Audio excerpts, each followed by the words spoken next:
whether the district is in compliance with state laws, regulations, contracts, various authoritative regulations that might impact your operations. And under the results in brief, you'll see that our audit found that district operations complied with everything that we tested. We found no major issues while we were looking at those. Your results in brief there are on page 8 and detailed more in depth there. But I wanted to kind of go over more about like what an accountability audit is. So we use a risk-based audit approach for evaluating accountability audits. And what that means is that at the start of our audit, we go through and we perform all these analytical procedures. So we're looking at your revenues, we're looking at your expenses, we look at your general disbursements, accounts payable, accounts receivable, we look at your payroll, and we're doing analytical procedures to look and see if there's anything that's trending unexpectedly. We look for things that are outside of our expected trends, so outliers. We're looking for anything that we don't understand based off of how much knowledge we have of the district that we can ask questions about, that we can think of might have a risk that we want to test for. And so we make a selection of areas that we then audit based off of those procedures that we do. So we get a pretty good understanding of what the district's been doing over the year when we go through those procedures and through those inquiries with Randy and Megan. And some of the areas that we looked at your accounts payable. We see new vendors, we see vendors that are related to like public works or procurement and other areas that would have further compliance requirements. We see refunds to customers, rebates, all kinds of different programs that the district offers that are authorized through state statutes or through policies set by the board. And we just wanted to pick up some of those transactions and we test those to make sure that they're in compliance with what other authoritative source governs those transactions. We found no issues. All the transactions that we tested, they complied with whatever authoritative source governed those, that being, a state statute or a board policy, something along those lines. Another big area that we looked at was payroll. So utility districts typically have linemen that are working under collective bargaining agreements, and they have authorizations to earn like overtime, golden time, all kinds of different pay types that are just outside of another municipalities, for example, would just have, your gross payroll. For the hours worked. With linemen, there's a lot of complexity built into those collective bargaining agreements. And we hadn't looked at this in a few years, so this year we decided to get a hold of the new collective bargaining agreements that have been approved and authorized for the audit period. And then we made a selection of time periods and tested certain employees that had like high rates of pay or significantly more pay during the year than we'd seen in the past. And we recalculated those based off of those collective bargaining agreements. And again, everything that we tested, we found that the hours were calculated correctly, the rates were calculated correctly, everything tied out to what we expected to see. So that was fantastic. As I mentioned in accounts payable, we saw some procurement activity. Mainly this was governing purchases. So there's different types of procurement that are governed by state laws. So you have your public works, your purchases, professional services, some other small areas too are built into those statutes. We really saw that there was a lot of activity with procuring equipment type things, and so we selected some of those to test. Again, we found that they were all materially in compliance with state statutes. So again, that's fantastic. The district has some great processes in place to make sure that they're in compliance with state statutes. Any questions so far? All right. Well, that was pretty much the accountability audit. I'm going to move on to your financial audit results. So we, again, with the same audit period as the accountability, that's January 1 through December 31. And the objective of financial statement audit is a little different than accountability in that what we're trying to accomplish here is we're trying to provide an opinion on the statements that allows readers to take stock in the financial statements that have been presented and trust that those can be relied on to make decisions. So different agencies might use this, like bonding agencies. Your citizenry will want to look at those and make sure that everything's being spent in the way that they expect it to be spent and earned in the way they expect it to be earned. So we're issuing an unmodified, which is a clean opinion on the district's financial statements. This is the opinion that you're after. It's a fantastic opinion. It basically says that we looked at your financial statements and we don't have to hedge anything. We don't have to say, oh, they're reliable except for this piece. It's unmodified. We're saying these statements are reliable. So that's fantastic for you. And when we say that in our opinion, we're saying that we assure you that the financial statements are stated fairly and they're materially correct. So with financial statement audits, we are looking at materiality. So we don't look at everything. And we're looking for big things that would really drastically change, how a viewer of those financial statements might think about what's going on with district operations. So the district prepares their financial statements using modified accrual. It's authorized by the state of Washington, and it's very commonly used across the state. And our audits are done in accordance with government auditing standards. And as part of those standards, we're required to gain an understanding of the district's internal controls. So those are the processes that the district goes through to prepare those financial statements. And they're there to make sure that everything is presented correctly. Sorry, I lost my place here real quick. So yeah, we go through and we take a look at those, and if we were to identify a weakness, some process that would result in a misstatement in those financial statements, we're required to bring that to management's attention and your own attention. So we're pleased to report that we did look at those, and those controls are in place, have been in place for a while, and they are good. They safeguard your preparation of statements, and we didn't identify any concerns with the processes that we looked at. So the results of our financial statement audit and the internal controls, those begin on page 15 of your packet, and they go all the way through page 22. Any questions so far? All right, so as I said, had a pretty clean audit. Any uncorrected misstatements have been provided for review in your packet. We're required to share those by professional standards, and they're detailed in your packet. We evaluated each of the uncorrected misstatements in the financial statements and deemed that they were immaterial or they're small in nature. They don't affect our overall opinion. Again, this goes back to our level of, we don't look at everything and we're really looking for material things. So anything that's correct, that's presented as an uncorrected misstatement is something that we've just deemed would not affect a reviewer or decision maker's decision-making process. I have a question. Yeah, go ahead. I asked a question. So the uncorrected misstatements on the bottom of that first page,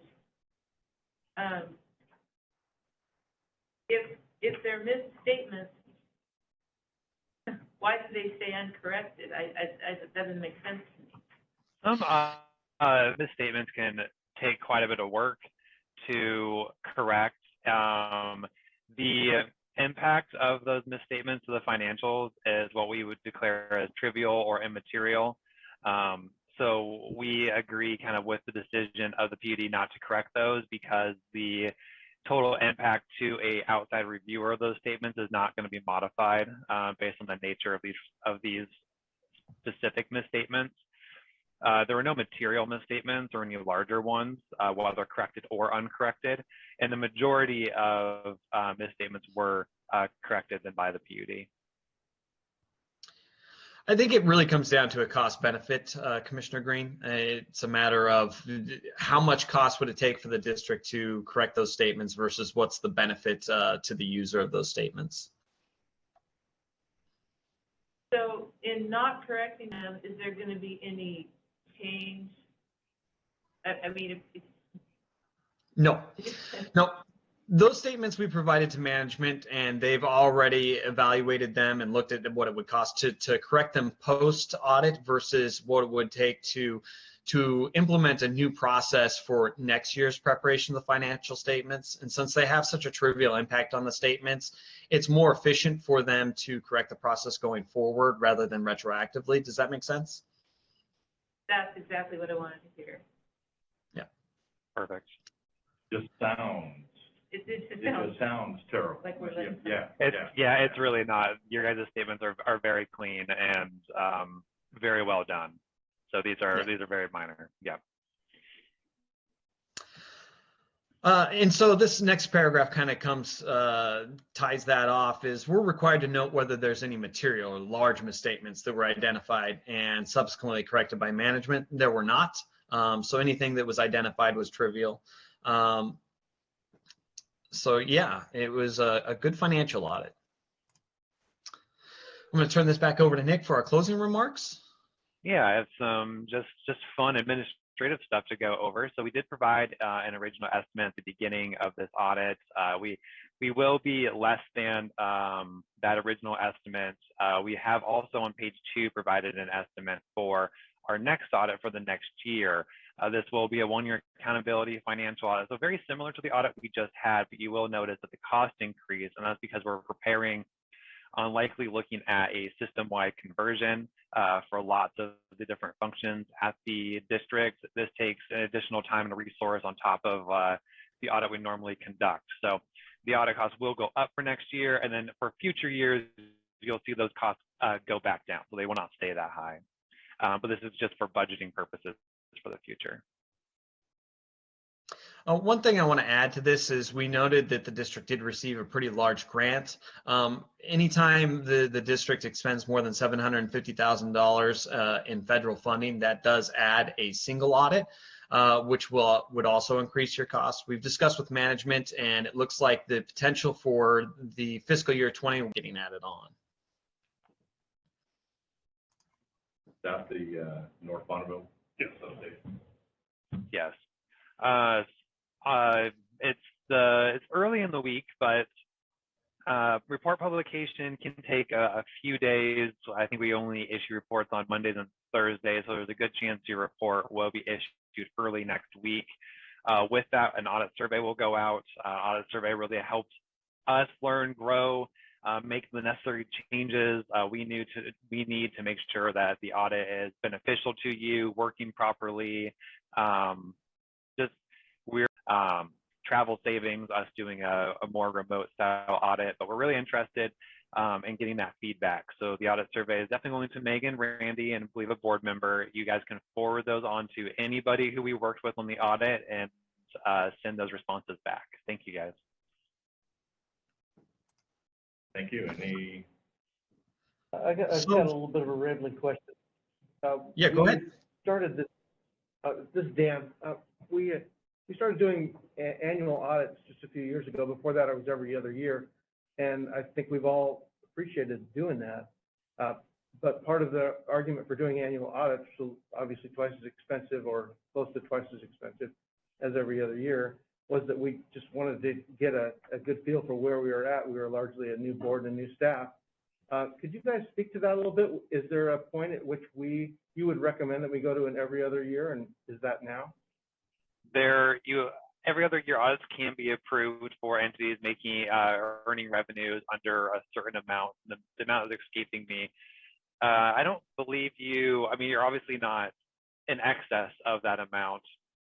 There are some efficiencies doing every other year audit, but it's not like a 50% price cut. It's maybe 75,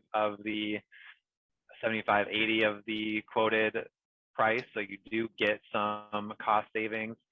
It's really a management decision. We don't see a lot of issues from your PUD, so you would probably be someone who could be approved for an every other year audit.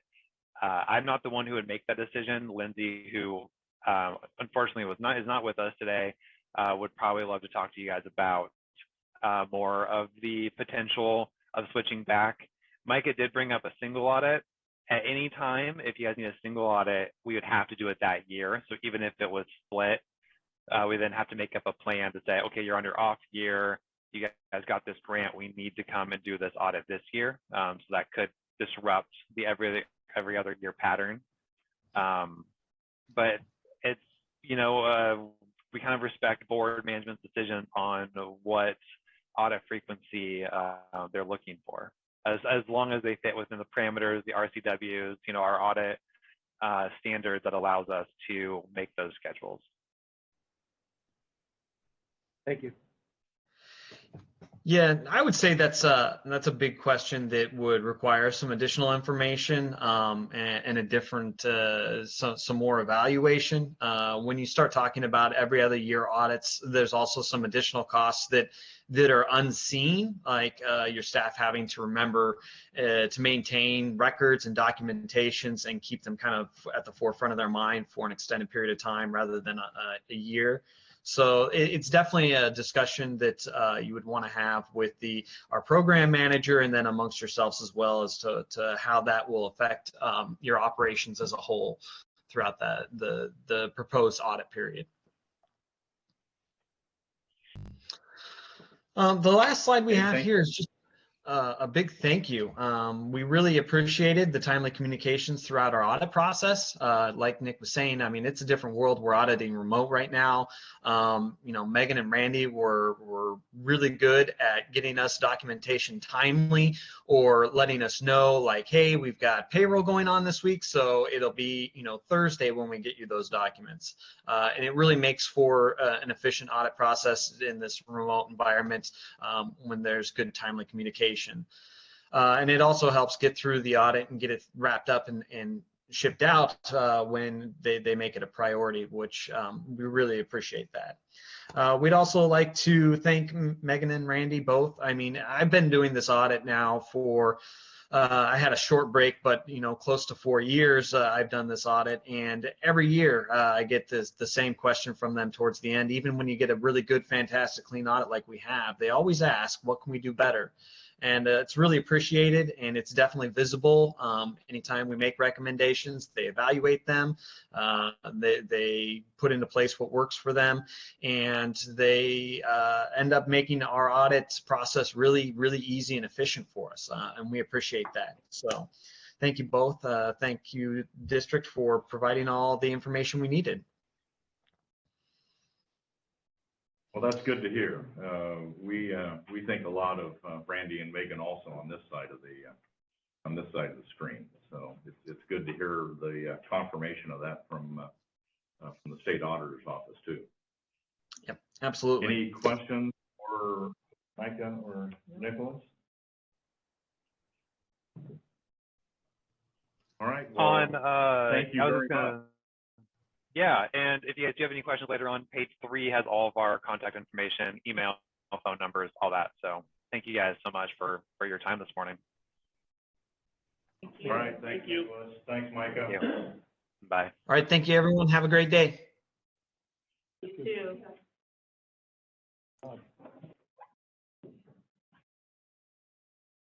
Yep, you're free to.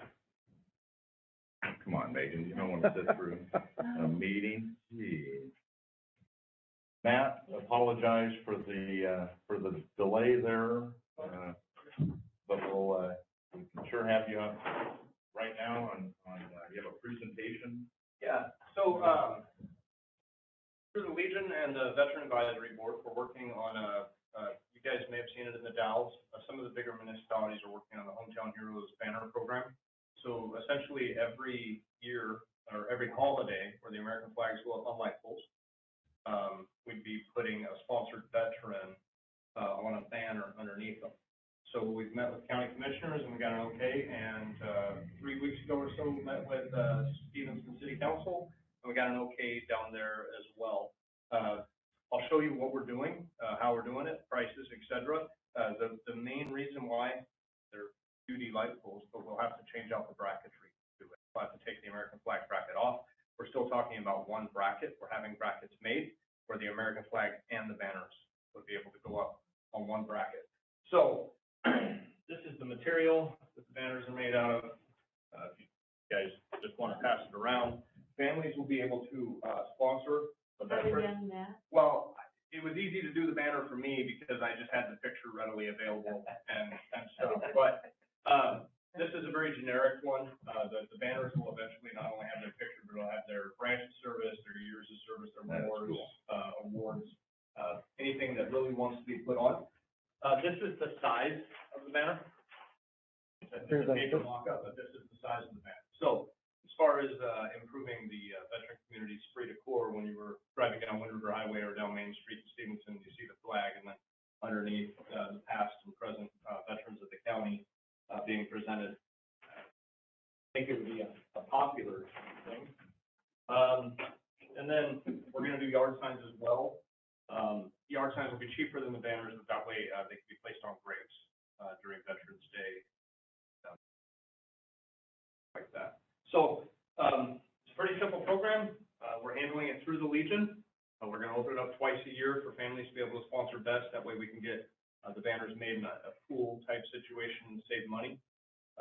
We're looking for donors eventually to help pay for the bracketry, and then the family costs should be down pretty low. I think the cost for the yard signs are going to be about $12, and the banners might be about. So somebody will be able to sponsor a vet and their family or a friend, and it could be $20, and we'll have them up. So the reason I needed to come here is to, if I could get your guys' approval to move forward. So like I said, we'll have to change the brackets, the flag bracket, take that off, bolt the new bracket on, where the flag will be on top, but these are 30 long, so it would be two poles sticking out, you know, to secure banner. Don, I mean, because I think it's a great idea. Any. I wonder if we get sideways with the telecommunications world and making them pay pole attachment. That's the only thing that jumps in my mind. I agree, I'd support it totally, but I don't know if we'll have them come in, well, what about us? Well, we could make that argument against them. I have no problem with that. Yeah. That's the only thing I can see that might. Yeah, if they want to become a nonprofit, and We'll agree with that. Then yes. Welcome aboard. Then we might, Okay. yeah. So who would do the bracket placement? Well, the bracket placement would probably be the Legion. We're having Wayne Martin build them. Then we're gonna, we're still deciding the cost of powder coating, that sort of thing. We're probably gonna do first, I think it's been decided, is we would fill Stevenson, fill the main drag in Stevenson, then next would be Wind River Highway. And then after that, if we were able to fill those sections, which might take some time, we have 1,295 active veterans living in the county. So that's according to the Department of Veteran Affairs in Washington State. So it's 1,295. So it really shouldn't be that hard. Once we fill every pole, then we can double up and go, you know, face to face.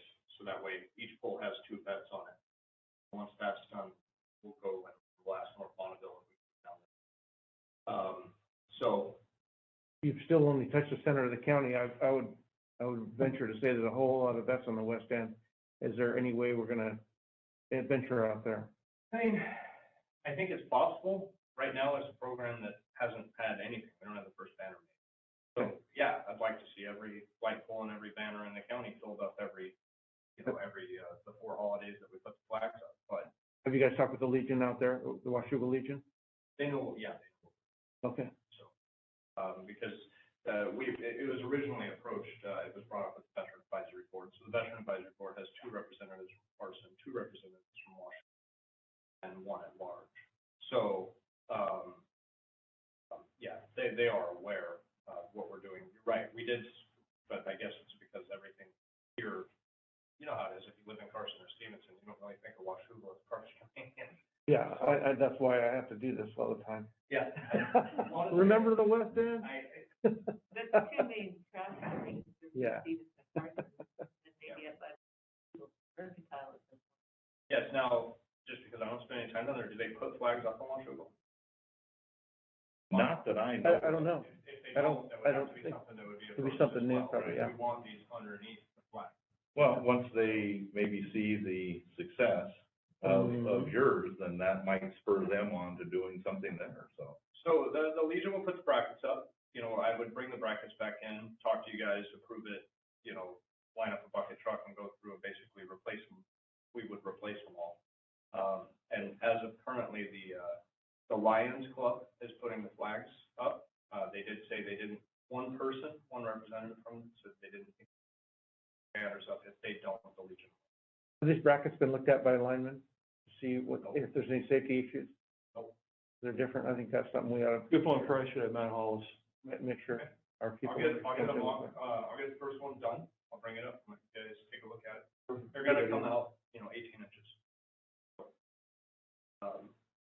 But they're not gonna protrude further than where the flags are. I mean, the flags come out much further than that, so. But we'll get one built, I'll bring it up, and let you guys take a look at it. The brackets for here and the brackets for Stevenson will be different, because their light poles aren't telephone, these telephone poles, their light poles are those. They're the concrete, decorative. Yeah. Yeah, so we had to come up with a different bracket for Stevenson. I think it's a great idea. I do Is too. on the Legion website, do they have No, a donation? not yet. Once we got the approval, which was here, this was the final approval that needed to be done. We're gonna really kind of hit it hard. We'd like to, I'll get a bracket made in the next couple of weeks. I'll call him today for these poles. We already got one working for Stevenson. Then we're gonna start, kind of the grassroots to help fund the bracketry. We have a few donors already, but we're gonna need more to do the bracketry, because bracketry is the most expensive part. But we don't want the family sponsoring the veteran to have to pay, a very high number to get it done. Yeah. So then we're gonna open, like I said, open up twice a year. We're hoping to have the first banners go from Memorial Day of next year. So that's where we'd like to be. So what Dan brought up then is this something that we can have Matt Hollis take a look at very quickly? Because I don't want to, I sure wouldn't want to slow the train down on this. Personally, I don't see anything alarms me from the using that way. I was just worried about, the communication guys and their pole attachment. They're always, whining about that. Yeah, we'll fight that Might fight. want to touch base with our lawyer. It is potentially a gift of public funds relative to the pole attachment question. Is it any different than the bracketry for the flag? Yeah, I mean, I'm looking at. No, the but flag that can happen. Sometimes you bring something up and, somebody takes a second look at it and realizes it should never have been done. I'm not sure there's anybody here in the management that was there when that was the problem. Okay. The line, I think the distinction is that there's no profit. I totally support it. I just feel like, okay, it's my responsibility to bring up the. Right. Yeah. And at Stevenson, it came up as we were approaching this subject, it came up that, you'll need a permit to do it, which is no big deal, it's a free permit, and they're not gonna say no, but then it got brought up, we've got a permit for flags. Well, we charge for every attachment on our poles, normally. So that one is something is normal or traditional or whatever, but there's that's why John brought it up. Folks that do pay to attach to our poles could throw a fit. Well, we will, I'm gonna move forward then, because it sounds pretty positive. I'll have the first bracket made, I'll get a hold of Hollis. Hollis gives it an okay, we'll move forward. Thank you for the time. Oh, guys, thank Thank you. you. I think that's a great project. Great worthwhile project. Would you say 1,700 or 1,200? 1,295. 1,200, so almost And 1,300. that's just the ones that, so if you look at, if you look at the Department of Veteran Affairs, like 1,160 something, then if you look at the Legion, documents that they did, it's 1,295. So, because not every, people can move here, and if they don't do something to signify that they are a veteran or they don't have the status on their license, it doesn't necessarily show up through Veteran Affairs through the state. So the numbers are, but the Legion, the way they look it up is actually through Virginia. So I would say that the Veteran Service Organizations have a little bit better handle on that than the Veteran Affairs. So we're going with the 1,295 number because that's what the Legion. Sounds great. Sounds great. Thank you again, Matt. Yeah. Thank you for the time. Gotcha. Next item on the agenda is, are the minutes of the November 2nd regular meeting there. I looked through them, and they looked all right to me. I'd move to approve the minutes as presented. And I'll second it. We have a motion and a second to approve the minutes of November 2nd as presented. Any further discussion? All those in favor say aye. Aye. Aye. Opposed? Motion carried. So this is our public comment time period here. We have some public here in the office, which is great. We haven't had any in the office here for a while. And then we have some online there too. And I have one to read. Okay. You want me to just do that one first? Yeah, why don't you, yes. Okay, this is from Jean Foster. She wanted to say, I would like to express my concern with going into such a huge amount of debt when the whole country is facing inflation of record proportions. I would ask you to please take into consideration those who elected you to represent them and be their voice. I would love to drive a new Cadillac, but in all honesty, my budget allows me to drive a good little older Ford. It gets me from point A to point B. When the time is right, I will upgrade, maybe. Please take this into consideration that your community is struggling just like the rest of the country when you vote today on the commitment. I appreciate long-range planning and looking to the future, but I also know that putting on a new roof or a new heating system in my home would be wonderful. But at this time, I will do the best I can with what I have and continue to live within my means. As representatives of thousands just like me, I would like to ask that you help us to live within our means and don't add to our burdens. Respectfully submitted, Jean Foster.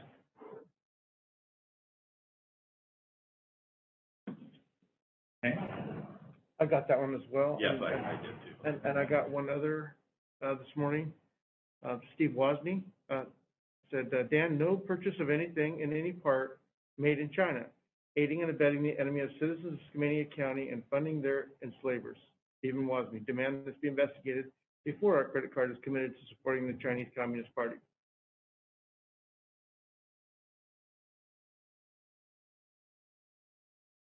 And I don't know the answer to that. I don't know the guts of our, here, you know, the origins are. I don't know either. Again, our president has now said you have to buy American with his latest piece of, giveaway.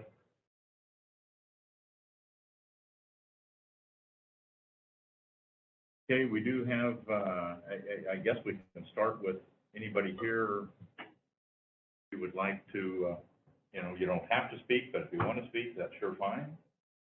Now's the time to do that, and then we'll go to the online, so. Just kind of concerned about our billing. We have problems with billing. Now you gotta talk to somebody who knows where. You know, there's some great ladies in that office that did a great job for a lot of years. And now we got some big corporation that feeds us a bunch of bullshit over the phone. You gotta wait on hold.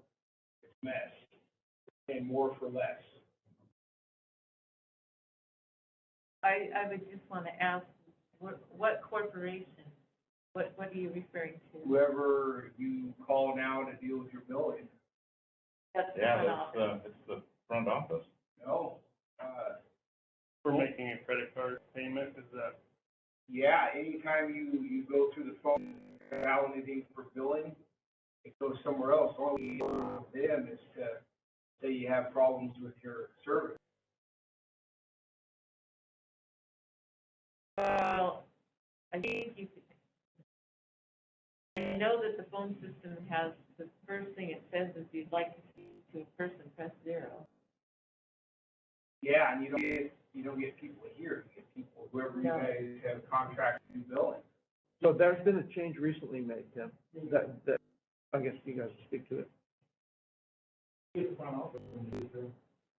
Unless it's after hours and you report an outage, and they'll go through. Okay, yeah, I don't remember exactly what I did, but I followed the about billing and questions about your bill or whatever it was, and somebody else. I had to try several times to get to them, and apparently they don't do billing no more, is what I'm gathering. Credit card, we don't take credit cards over the phone anymore. That's what I'm saying. Okay, well, I wasn't very impressed with it. Now you have to go online and I had to go online and set up a bunch of stuff when usually they just run my credit card, it's no big deal. Why do we have a third party involved in this? For What? PCI compliance, Uh, to be personal information to protect it, so we no Okay, longer take the credit cards over. so, you know, I run a business and we seem to be able to handle this, a small 3-person business. You know, I got 3 employees, it's not a problem for us, why is it a problem for you guys? Why is this being subbed out to somebody else? We got plenty of qualified people. One of the things I think that Randy was referring to is that in order to, hear me, to keep the information private, we went to this new system, so we don't handle any credit cards in the PUD. We don't hold any numbers. It's for security.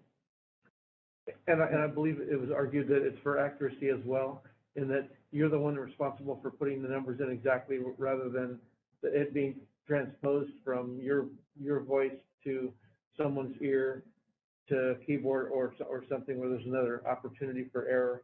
And why is this an issue just for our PUD and not the rest of the business world? Well, I think quite a bit of the business world is using, for offsite, you know, secure or credit card information. And again, I think once that's in there, then it's, you don't have to contact them each month. I mean, once it's in there, it's in there. Yeah, I just, you know, I feel real, probably meeting vendors regularly, this, nobody else is involved. I taking my credit card, I got 3 months behind, all because of this, you know, I like to pay my bill, but, you know, they make it complicated. Seems that I'm paying all this money to you guys, why is it going out of county? Why can't you guys handle it in-house? Well, credit cards don't really touch the money in that sense. The things that we've done is to limit our risk, and so we wanted to do things to be more efficient and limit risk, and that's why we went with the new software system. And you're not alone. There's been other people that have complained, but we've tried to iron these things out. And I think if you call in with a problem now, you'll be able to talk to someone right away. Somebody here. It will be somebody here. We don't have a call center other than after hours. Yeah, so if you call during business hours, hit that button 0. You'll talk to one of the people out front. And I think too, you know, Randy, you can maybe help me with this too, but on the, let's say on a credit card payment, I think that we did have, ratepayers that each month would call in and with a credit card number to give to the staff, correct? And so they would have to do it each and every month, where if it's set up, you know, the way that we're hoping we can get set up, it's set up and it's there. Yeah, once you make the initial. Then you're not having to call in each time, you're not, you know. Well, you can set up auto pay, is that what you're referring to, Dave?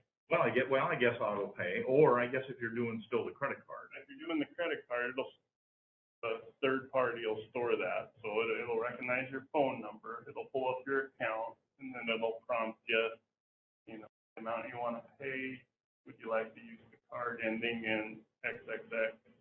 So when I ask what this service is costing us, Well, what's this company getting for being this third party involved in this? they just get their percentage of the transaction the same as previously. But, you know, key in credit card for you. So there's two parts to it. One is we were taking roughly 1,200 calls on the process of a credit card, which doesn't leave much time for our CSRs to handle issues other than taking a payment. And then two, there was the protecting people's information. It wasn't, anytime you're writing down a credit card, you got to handle that very carefully to make sure that you don't have a breach or anything along that line. So we've eliminated that, and we've allowed, hopefully add value through our CSRs to problem solve issues that we're having, providing reliable power and water. I was very pleased with the way everything's run until this happened. The office staff is great. And they still are great, and if it continue to have issues making your payment through either the automated call line or using Smart Hub, please call them and they'll be glad to assist you.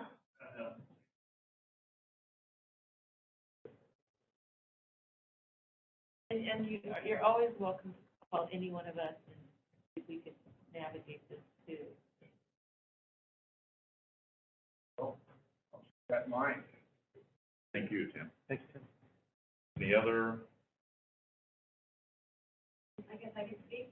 I am slightly concerned about how much the increase was with the new smart meters.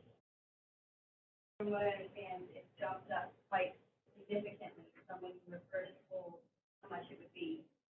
And we are going into a situation where people are going to be having a hard time this winter.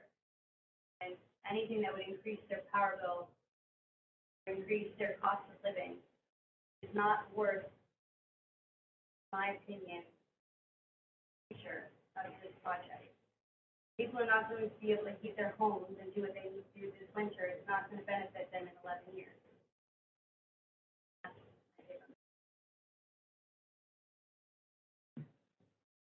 I agree with everything previous two people have said. I had questions on our new billing statement. Called the first month, talked to a person locally, I assume, very helpful. Second month, the bill was very confusing again. I called, could not get a live person for anything. Pressing zero, no live person at all, either phone number, local number or the 800. Next month, I just wrote a check for the extra. We need to change our budget pay now, but the phone tree system, very confusing. Have you called, Linda, have you called in the last 3 weeks or so? I don't think so. Yeah, It's been a little while. we had a lot of So maybe concern it's about been that. updated, I hope so. Yeah, and you know, we talked about this at great length, and you know, one of the things that I talked about was having the ability to reach a real person. Yeah. And that's the first thing up, so. Because the phone tree was confusing, especially on the, Well, the voice was great, but the amount of information was too much. yeah, it was separating electric and water, and then you look at your statement, your printed statement, and you can't tell what you owe. I was just. But what I also wanted to say is I believe you're voting on whether to authorize the $5.56 million AMI package today. Well, The contract. the contract, we've already voted we voted in June, May?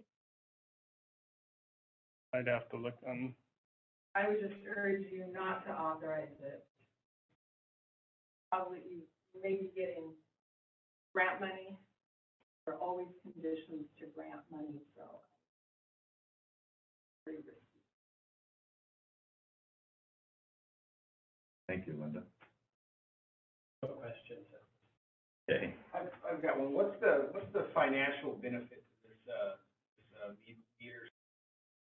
What kind of money are we expecting to save over time from this investment? Randy, do you want to address that? Sure. So it has a payback period of just under 15 years in the contract, counting additional operational savings that we expect to see. The true payback will be between 9 and 10 years.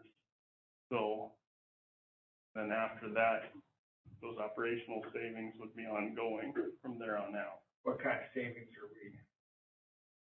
So roughly 280,000, I believe, is what we have in the packet. So, which would go towards paying off debt incurred to pay for the project. And then after that, you would begin to see that on an annual basis. So what's that come to for each and every customer? Savings after the 15-year. I don't have it broken down to that level.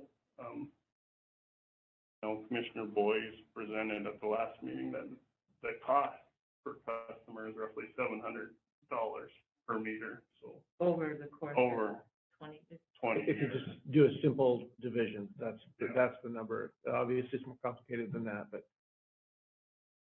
that's the cost. So you get down to roughly $35 a year, which translates to about $3 a month. Okay. I just was concerned about the whole money issue. That's a lot of money we're throwing around for something we've lived with since I've been alive. What's the estimated immediate cost increase customers to pay for this back in 15 years? So it's a 7% increase this year, which was in the COSA that we had done in 2018, and it'll be 4.7 next year is the rate increase, and 4% after that is what's projected. So For every additional year, no, 4% going forward. But There's other projects besides AMI metering. We got substations we got to look out to pay for. Eventually, we will need covered storage for our mine trucks. And when this is paid off in 15 years, will we have to get a whole new? The meters are warranted for 20 years, so you'll have to at 100%. 15 years at 100%, and then they're warranted 20 years. So eventually, you will have to replace meters as ongoing maintenance. But So did I understand it's a 4% raise every year or 4% total? 4% every year going forward. That's a huge increase over time. But that's not from That's this not project. from this project. Yeah, that is not from this project. I mean, I guess And our that, coast is available on the website. Right. It's definitely worth. in fact, that's what we're trying to do with this particular project is to slow down that increase. There are increases coming and well beyond our control. And this is a project that pays for itself and will actually slow some of those increases in years to come. That's one of the biggest reasons that we're going forward with this. Before we get into Yes, yeah, we need to hear from. there's some people Yep. online. Yep. I just have one question, and it kind of brought up, is there any provisions in the contract that if something, if there's an occurrence where the contractor runs out of their budget, and they're unable, is there a provision in the contract where they can say, we can't meet it at $5.56 million? No, we're locked in at that. Only variations would be is, we have a meter count in there. So if we go one way or the other, if there's less meters than what's in the proposal, we'll get a reduction. If there's more, then we'll have to pay a per unit cost for the additional meters that are part of the project. But outside of that, another item that could come up is if maybe our pedestals and our meter bases need more improvement than what, but that's outside the scope of the contract. No. One of the things I was thinking about on this is obviously as a population increase, then there will be an increase. More meters. We'll just have to install different meters, but the coverage, I mean, we've locked in, it's gonna cover, system is gonna cover or have arranged to meet. And if there happens to be any a failure on a circuit board, like that happens countywide, is that built into this as well? Is that part of the warranty on that for that? Failure of what? Well, like if there was a circuitry failure, like say if there's a recall on part of the boards and. What's under warranty? Yeah, you bet. Okay. In fact, the energy contractor installing it has to guarantee that it performs, otherwise they pay for it. As long as that gets put on them. Well, yeah, it's part of the contract. It's a state-run program we signed into. Okay. When I used to run facilities in industry, I wish they'd had that back then. They guarantee an energy improvement. They never had that. So I was so excited when I saw this thing. I was like, wow. Okay, we do have a couple on the line that have their hands up, and it looks like the first one we have up there is Bill. So, Bill, I think you've been unmuted. All right, thank you. Can you hear me? Yes, we can. Thank you. Gotcha.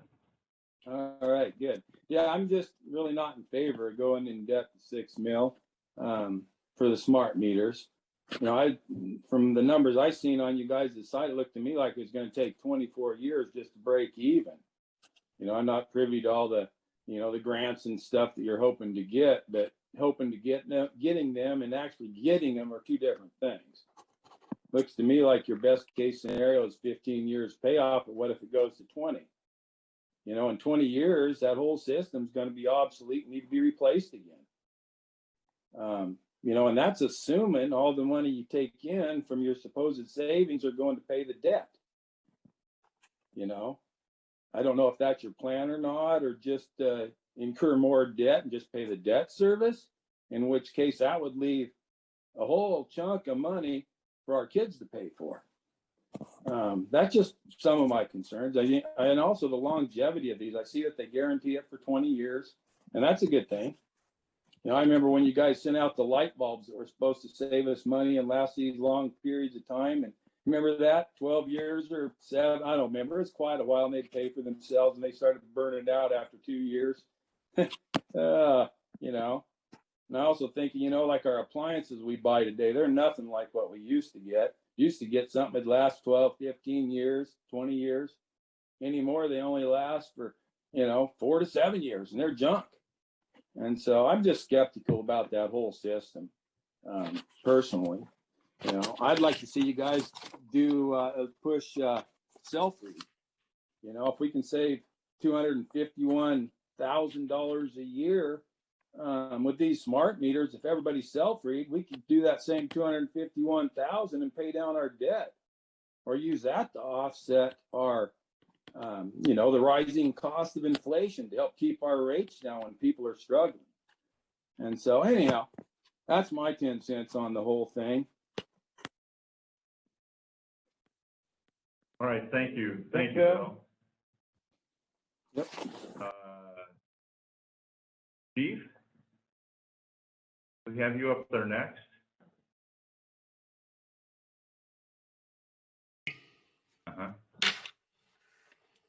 Okay, are we unmuted? Can you hear me now? Yes, we can. Gotcha. All right, well, thank you. Thanks for having me up so early in the morning to meet when I'm retired. But, good morning. I just wanted a point of order. When you have people off camera talking, you can't hear them very well, so you don't really know what the question was or who it is that's speaking. So if you could arrange that in the future, how those people off screen, because you guys know who I am and you guys know who they are, but we don't know each other apparently. So that's just a point of order I wanted to bring up. If we could hear those questions, we hear your answers fine. We just didn't know what the question was sometimes. Technology, it's great, isn't it? And no, I would like to look into this AMI thing a lot more before we get to the point where I have to have one in my yard. So I'm just here to listen, but that was my point of order. Thank you. Thank you very much, and I think that's a point well taken. Yeah. We do need to make sure that we can, and I don't know how we do that other than maybe have another speaker or something, or have a podium to come to. That's gonna go up in front, Yeah. speak. Yeah, that'd work. Thank you. Thank you. Next one we have up there is Bill. Oh, Bill. Huh? Oh, we already did Bill. Katie. Hey, Katie. You need to unmute your end. Hi, sorry about There that. you go. I wasn't given that option until then, so kind of threw me off. I'm not a fan of most new technology. It seems like the costs more in the long run, just like some of the other customers that you have that have voted you in have mentioned. You said, was it 200,000 cost savings per year, or was it 250 that you would be receiving with smart meters? Well, the total, I think, ends up being probably closer to 380 if you factor both of those in, right? The 128 in utility costs, and then 251 in operations and maintenance. Right.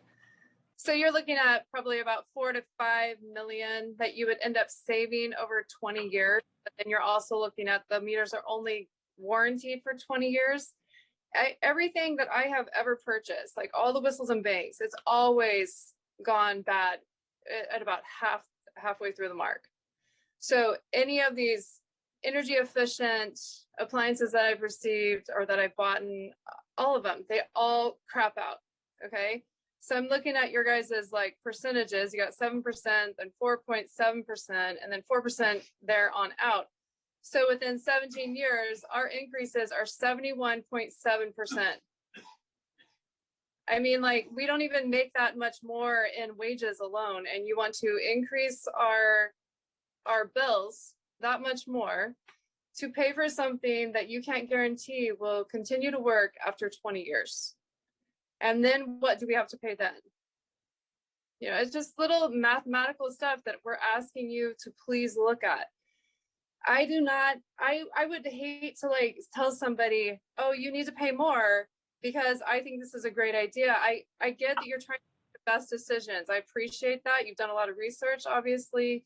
You've looked into a lot of different, you know, scenarios and what other people are doing, but there's just not enough good information to make your customer, me, myself, my family, feel confident in your decision if you do say yes. I mean, seriously, 71.7%, 17 years. That's not even to the 20-year mark of the warranty where it ends. And then what do you tell us then? So I'm asking you to please vote against this until there is more information. How can we continually, as a community, as a nation, continually go into debt in hopes that it's going to pay out? Technology continues to fail us. My husband works at Intel, okay? Technology fails us nonstop. And yeah, and the one gentleman that mentioned the light bulbs, he is so right. The light bulbs did not last. So every time I buy new whistles and bangs, never last. I'm so done with it. I bought an older refrigerator. I'm done with whistles and bangs. Don't give me the stupid electric panel. I do not like it. I look at that analog one that I have on the side of my house. My house was built in 2001. 20 years, it's still working good. So why replace something when it has not gone bad? Okay. So like, I'm not going to replace something at my house until it goes bad. I'm going to do the maintenance that needs to be done. So I'm asking you to take into consideration, you know, I even pay towards your warm heart contribution every month. I pay into that because I know there are people that are struggling in our communities. And I'm asking you to consider every single person along the spectrum, okay? Because how many more people like myself and others need to continue to pay more so that other people can pay their bills? I might be able to continue to pay my bills if my husband can keep his job with these lovely mandates coming down. But I'm asking you to please consider the 71.7%, 17 years, you're maybe going to save 5 million. But if you look at how much you're going to be paying out, does that really benefit our community? Thank you. Thank you, Katie. Thanks, Katie. Nicole, like we have you up next there, and looks like you're unmuted now. Hi, thank you.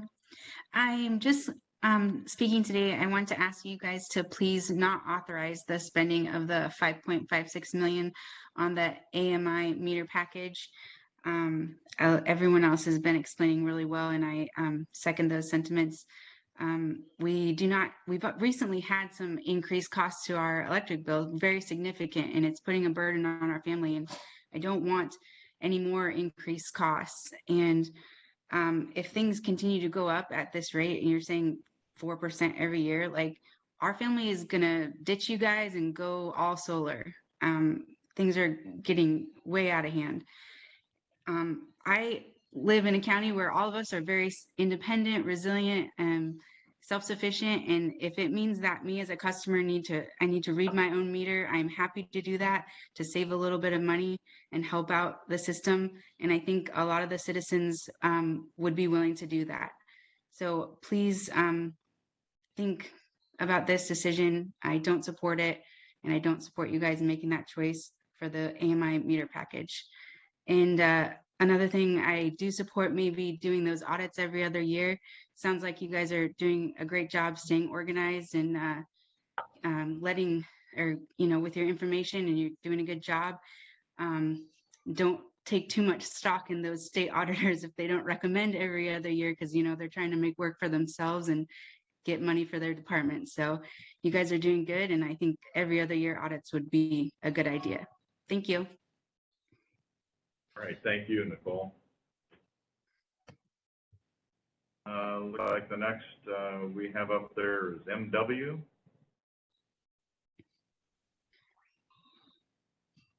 Need to unmute MW.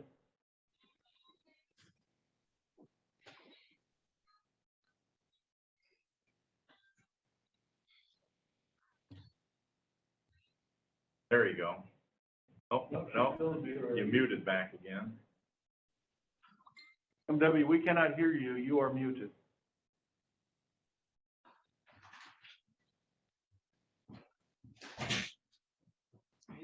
You missed me talking.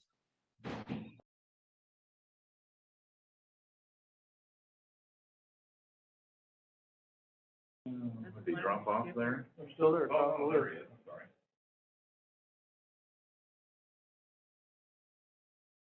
So MW, can you unmute yours? It should be at the bottom left-hand corner of your screen. There's a little telephone icon there, and there should be a drop-down menu that has mute or unmute.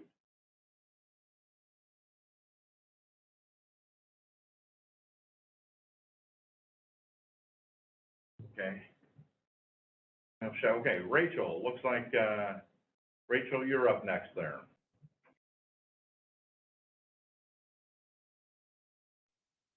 Can you hear me? Yes, we can. Great. Back in June, I sent some emails to you guys about not spending on AMI meters. It looks like since June, the cost of the AMI meters has gone up $1 million. I also went back and looked at your cost of service YouTube on the reason for the rate increases that we're experiencing now. And in that YouTube, he explained that part of the reason for the increase includes AMI meters. So to me, that's not net neutral. It's something we are spending. And when I look at Dave's email to me, it didn't end up in cost savings to the ratepayer. It ended up in cost savings to the PUD to spend more money on vegetation management, line upgrades, etc. And like all the other people who have spoken up so far, I don't think that your population wants this increase at this time. So if we can save on our rate increase by not going to AMI meters, that's what I would like you to vote for. And we read our own meters, our own meter here. It's worked out great. We just set a calendar reminder and go out and read our meter when the time comes. So I would encourage you to vote no on funding the AMI meters at this time. Also, I question the warranty. What is a guarantee?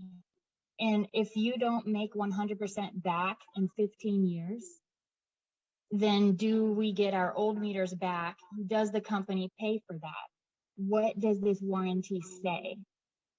In addition to that, one of the commissioners brought up inflation.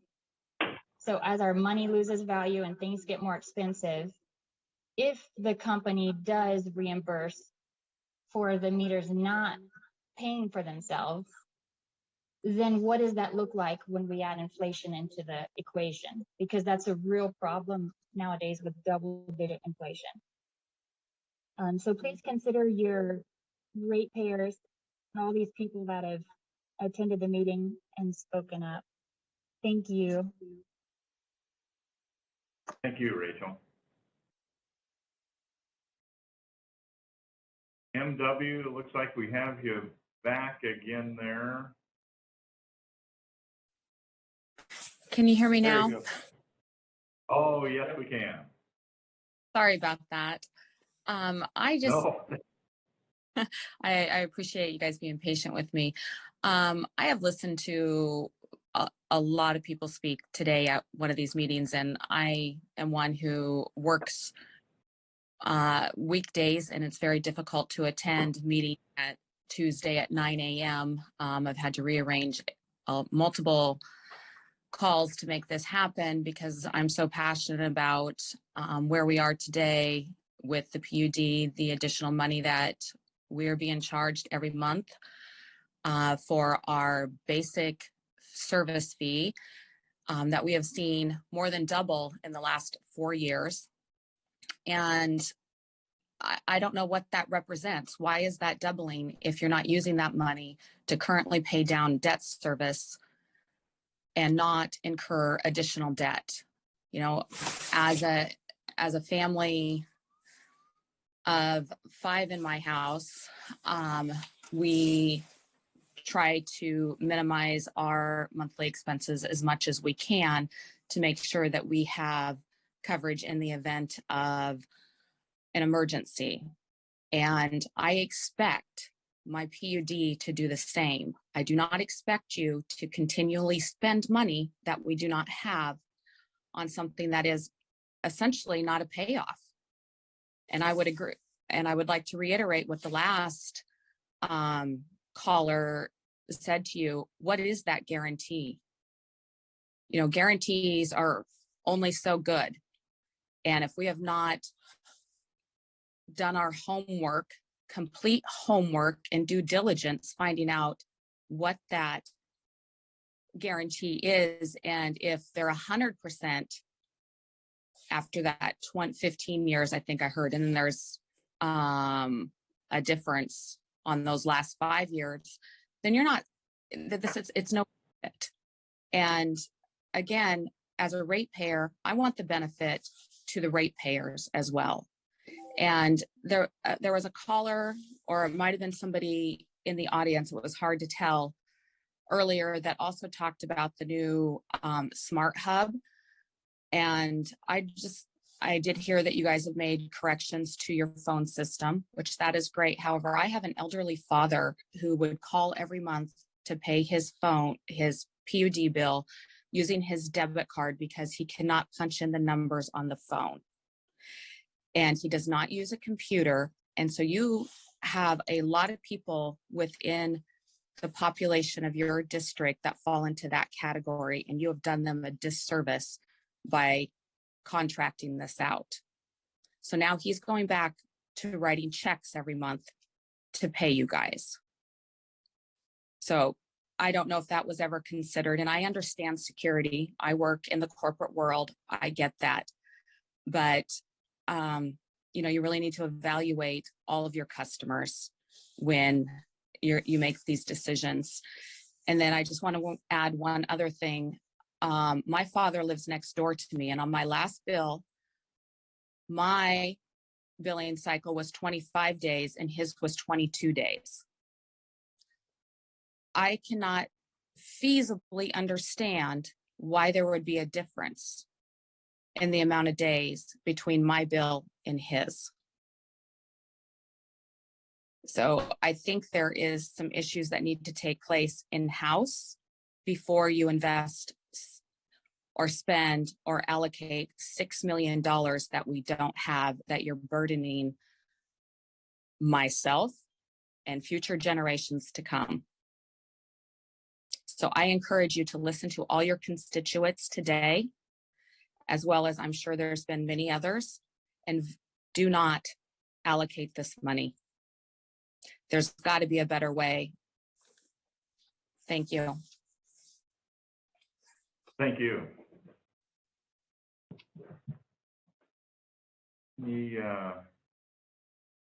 Anybody else out there? We've got a couple in the chat that want to be. Okay, can you bring up that chat?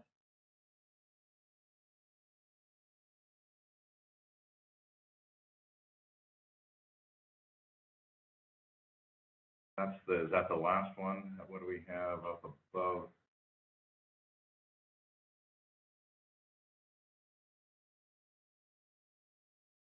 Rachel, she's spoken, so.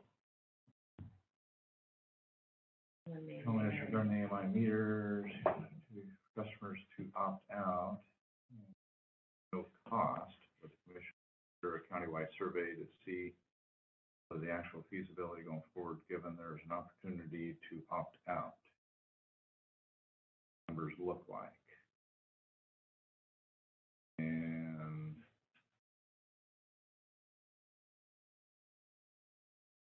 Bonneville have agreed with the previous speakers and say do not authorize the 5.56 million on the AMI smart meters. Thank you. And public comment regarding the AMI meter proposal. Will we have an opportunity as customers to opt out? Oh, I think that's pretty much the same as the previous one there. Can we read that one into the? I'd like that read clearly for anybody that's listening that can't see the chat. Can the people see the chat? Or they? I don't think anybody that's on the phone. They're all muted on the phone, so. Right, but I just want to make sure they can hear what that chat really says. Right, we will have the opportunity. Will we have the opportunity as customers to opt out at no cost? Would the commissioners consider a countywide survey to see whether this is actually feasible going forward, given that there is an opportunity to opt out? What will these numbers look like? Like I said, that's the same one I read. Thanks. Up above there. And then please do not authorize the 5.56 million on the AMI meters. And then I don't know if that's the last one or not. Please vote no on the smart meters. And yeah, we can only see the chat if you switch over. Yeah, I think you got So it. I think we've read those now. You see the one that says Mary from North Bonneville? Yeah, he read that. Okay, thank you. So I guess I'll ask if there's any further public comment, either in here or online.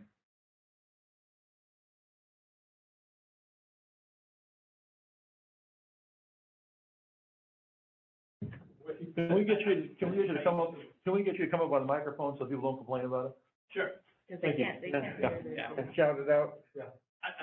One gal brought up with something about she worked at Intel, and I remember, and I used to work at Intel as well. And one thing that I know right now with, like, take for instance, the automotive industry right now, we can see what's happening right now with the cost of chips and with the scarcity of chips, that a lot of new vehicles are being postponed and a lot of that. And I'm just wondering if the cost of chips just in general, which is happening across the board, whether it's computers, whether it's automotive or anything like that, has that been factored into the recent, with what's going on right now, both the slowdown and the inflated cost of chips that are going to be going into these as well?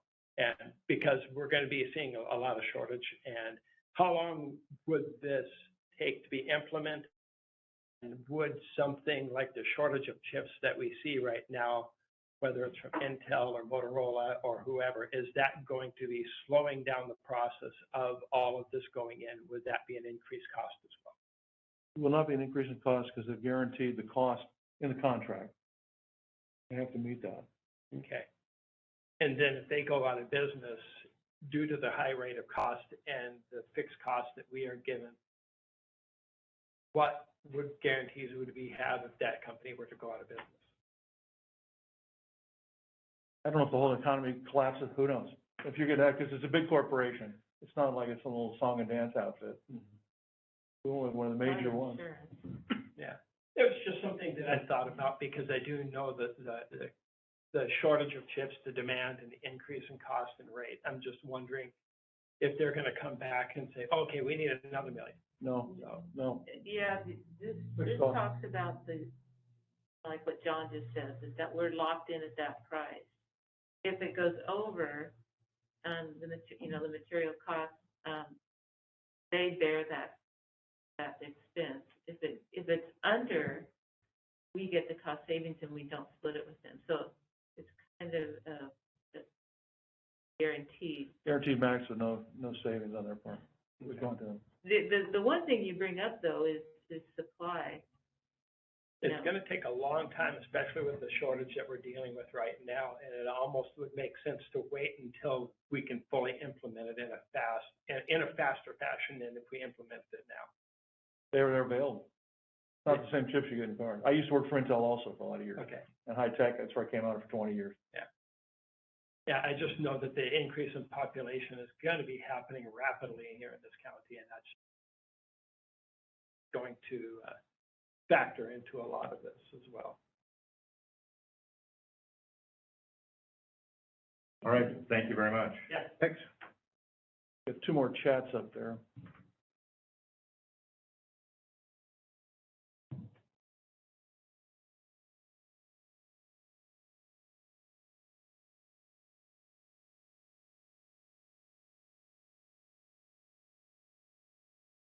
So I agree, please do not authorize the million to the AMI meters, and it doesn't matter if it is a big operation or not, after 20 years, what will be the plan then? And then the last one there, please vote no on the smart meter idea.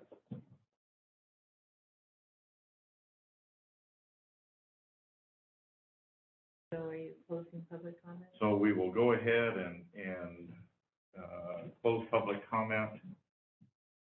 Thank you very much. Comments that, we had quite a few, the end of last year, beginning of this year, just on the AMI proposal in and of itself. So this is something that we've gone through pretty extensively over the last,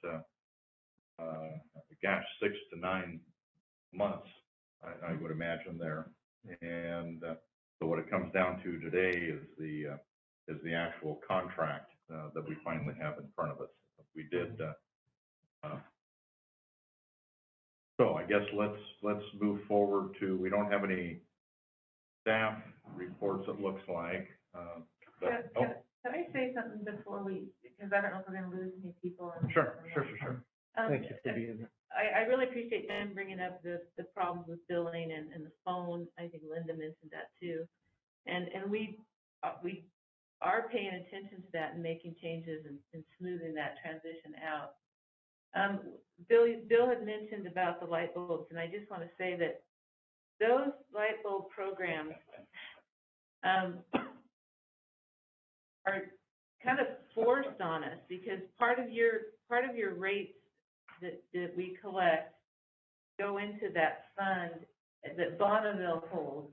So that Bonneville charges us, we pay it, they take a tiny portion of that out and put it in a fund for energy efficiency and conservation. And we have to participate in doing that. And Bill is absolutely right. That first batch of light bulbs that went out, they were horrible. The CFLs? The CFL. Yeah, yes. And so a few years later, we did the second batch, which are much better. But those things are forced upon us. We don't have a choice. And if we don't use the money, it just goes back into Bonneville's general fund. So I find it to be just ridiculous, but that's one of the laws. And one of the things that I see coming down the pike is more regulation like that, more things that we even as a small utility are going to have to do. I don't know if you guys remember I-937. I think it passed in 2006, had to do with renewables. We do not have the burden of following that because we're small. But that's not going to be the case as more and more of these things come down. And, you know, so just be warned that those things are happening. And a lot of what we're going to need to do is have data to defend our position of not charging you more or not participating in some of these programs. And right now, we don't have the kind of data that we would need that smart meters can bring. So, you know, this smart metering AMI project has probably been the most controversial. And it started out early in the year. Nobody was talking about the cost, and that was my concern. Everybody was talking about health and privacy, and now we're down to the cost. And you know, there's a cost to doing nothing. We could just go on the way we do, spend $250,000 a year on meter reading, replace the meters with analogs when and if we can continue to find them. So there's a cost there. The benefits of this, you know, we've talked about it all before. I don't want to go into it right now, but there are a lot of benefits. And I think that for me, as a commissioner, you know, the health of the utility is important in order to serve reliable, consistent power to or water. That's why we did a cost of service analysis, because we really needed to know how much it costs to get product to the meter. And so and I can't remember who talked about the base rate, it might have been MW. That rate it encompasses everything that goes into the utility to get it to you. And that includes some capital financing. And that includes these capital projects that the board identified as important. And so we are a not-for-profit entity. We're not, you know, making a ton of money and just wasting it. We're trying to provide a reliable service to all the ratepayers, including myself, including the board. We are all part of the same community. So I think that I think it's important to think about the future, and I think this process that we've gone through has been good. But I've struggled this week and last week and the week before, looking at what could go wrong. Well, we just don't know. And I do know that deferred projects always cost more. I can't think of it. Of course, Dan would argue saying, and I intend to. Thank you for opening this up a little bit. Okay, well, I'll let you have at it. Well, thanks, Liz. I just want to take issue with a couple of Liz's points.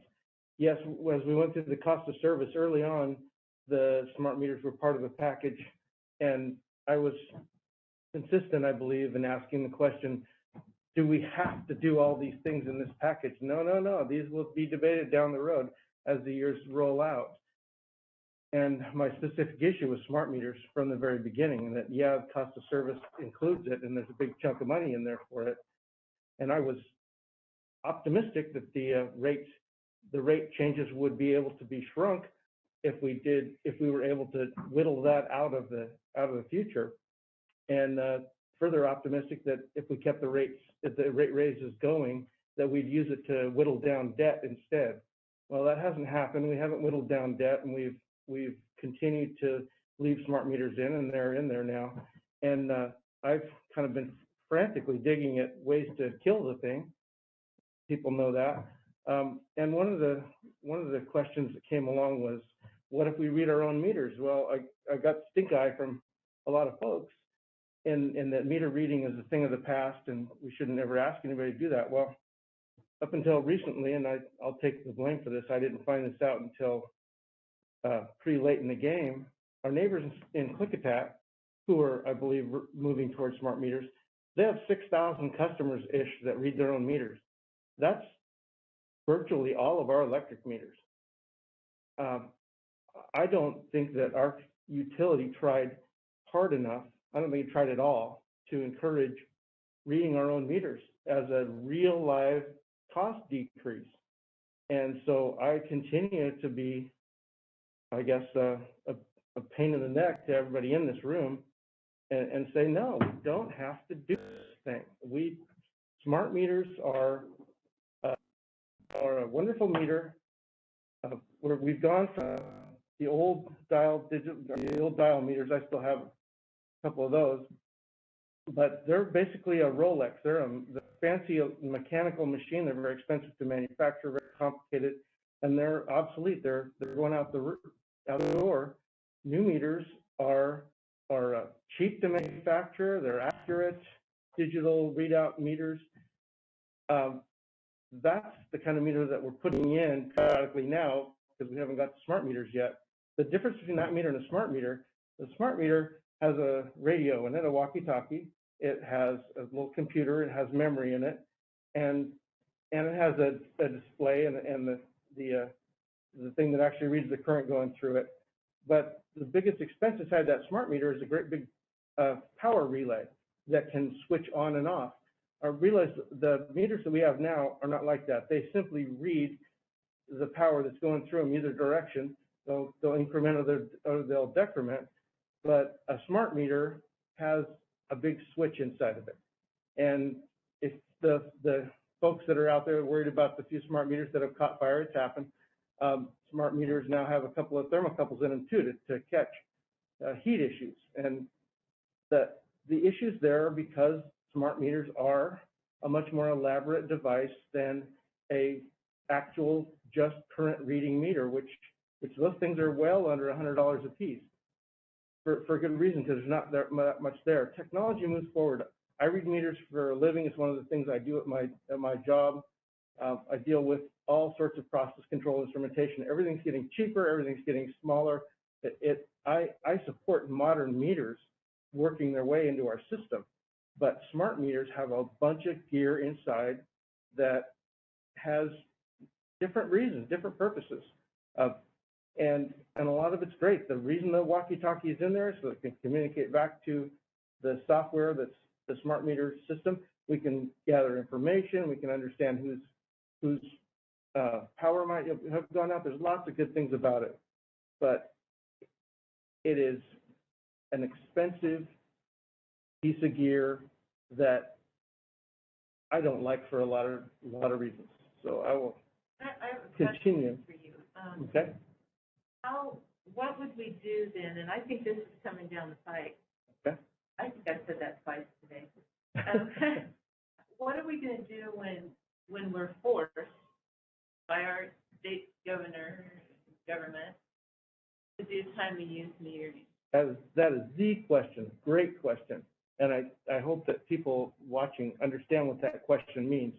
There are folks around the country, California is very used to doing it, that understand that power costs a lot more different times of the day.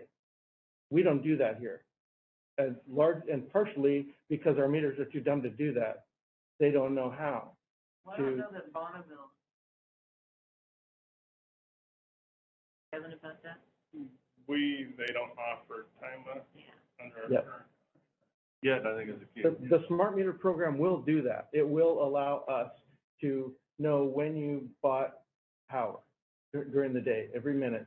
So if I drive my electric car home and plug it in at prime time, and that's when power is most expensive, then the utility can charge me more for doing that in order to incentivize me to charge at a different time. When the sun's shining, the solar panels are working, and the wind's blowing in the middle of the day, might be our future cheapest power. Currently, that's not true. So that is a fabulous question, and it is our future because of the way we vote, because of the politicians we put in place and the laws that they put in place. We're limiting our ability to get power, and it's going to get, that squeeze is coming. I welcome that, and I would like our customers to be more aware of it and to understand that these meters might be almost a mandate. The governor might say you have to have them, at which point hopefully he'll pay for them and send them our way. You'll pay. Yeah, exactly. The state, the nation, whoever, it'll be a giant program, and I would still resist it at that point. So the other thing you mentioned was push-tat. So they have about half of their customers self-reading. Why are they going AMI then? Same reason that we just talked about. And they don't mind debt. They have a gigantic debt. I don't understand why they do what they do. But they want it for the same reasons. It's a very handy tool for the staff. It's a nice piece of data that you can use. Smart meters are fun for the utility. Absolutely. There's lots of good reasons for them. But for the customer, they're just an expense. I don't know that I would use it all the time. It's useful. Okay, useful. Anybody that likes charts and graphs. I'm sorry, maybe that's not. They're a great tool for staff. You can gather a lot of information. You're not flying blind, and I get that. But the meter reading I do at work, we mentioned different meters get read every 12 hours. Some of them get read once a week for different reasons. So I get why it's nice to gather data. And the faster you can gather it, the more consistently you gather it, the better decisions you can make. I don't blame the staff for a second for wanting these tools. But as a customer, I don't like it.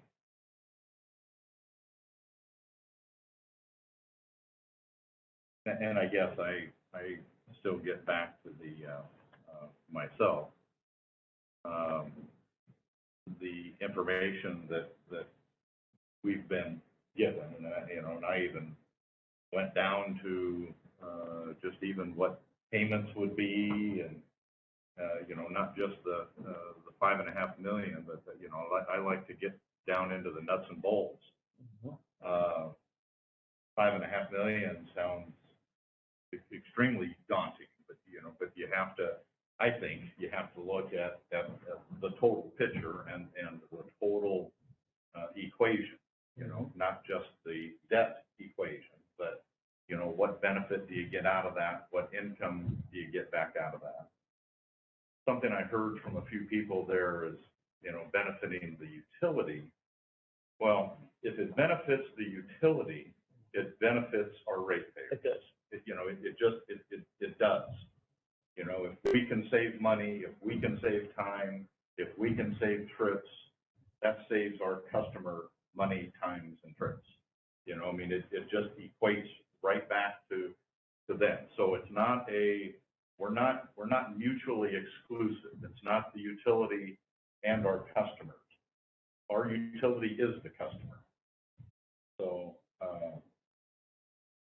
so again, yes, we look at trying to save the utility, which saves our customers. The $5.5 million, and at 3%, I don't know if we're gonna, you know, be able to get it at that, you know, hopefully we can get it at something close to that. Comes out to, you know, on a 20-year contract, you know, comes up to $284,500 a year is what annual payments are. And again, that's why I try to get down to, you know, what's this gonna cost? What's the benefit? What, you know, what's it gonna cost our customer? Because I do believe there is responsible debt, and I believe there is irresponsible debt. And I think this is responsible. We have a guarantee, oh, and by the way, that $284,500 a year ends up coming down to, if you look at the meters, it comes down to about $3.02 per meter per month. Per month, Per month. it's about 35. Yeah, $35, $36.28 a year, $725.55 total.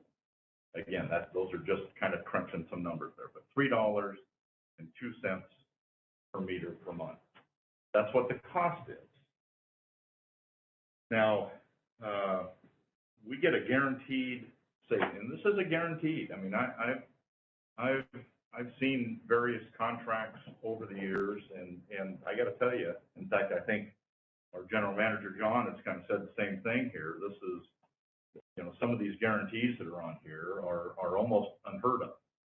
This is a program that we're going through with Washington State. So actually our contract is with Washington State. Our contract is not with the engineering outfit. Our contract's with Washington State, because this is a program that they've promoted to get out there. There's a savings, guaranteed savings per year of $128,000. So if we have a cost of $284, basically 130, you know, just to use some rough, so there's 150,000 still left to be covered. Well, the operational and maintenance cost savings is about 250,000, a little over 250,000 a year. Well, what was the 130? 130 is. If that's not the same. No, it's not. You're not counting the same thing twice. No. Okay. No. So the total, yeah, so 130 is utility cost. It's on page 2, the left-hand side there. Utility cost savings per year. And then operations and maintenance costs per year is 258,000. So, you know, so we've got 380,000 per year savings. 280,000 per year cost, including interest. So there's 100,000 per year savings. So we should be able to lower rates. Well, as you know, this is not the only thing that's in the rates. And in fact, we debated that, you know, when we were going through this process, that rates would go up at a faster clip if you know, not going forward with this. It's not that it's going to reduce rates, it's going to slow the process of increased rates. I mean, I'm sure not going to give any illusion, you know, that this is a panacea and you know, we're going to have just money coming in. If we can slow down rate increases, you know, I think that makes this an extremely successful project. And these are conservative savings on here, you know, these are, and I guess what I would like to see is what our job is as a board is to make sure those happen. Is to look at John, to look at Randy, and hey, make sure these are, you know, these savings are happening here. That's what I think we can do and should do as a board. But at the same time, we need to be able to articulate. And make sure these are on track to have those savings. Make sure this is, you know, a cost neutral. And if something is going awry, then gosh darn, figure out what the heck's going awry and change that and get back on track. So I think that's exactly what us as a commission does, whether it's us three or another set of commissioners is to hold, you know, I mean, it's our staff, and our staff is great. And we've been given this information, trusting that it's accurate. Sure. But it still means that we have to make sure that they produce. Sure. Yeah. And you know, I'm kind of looking over there, and I see both John and Randy kind of shaking their heads, well, you know, yeah. You know, that, I mean, that's what they're gonna do for us. To me, that's the best part of small town, you know, getting it down to the level of a small community with elected officials and staff. You know, we're not talking to somebody up in Olympia. We're not talking to somebody back in Washington, D.C. We're talking to somebody in Carson, Washington here to make sure these things are happening. So, you know,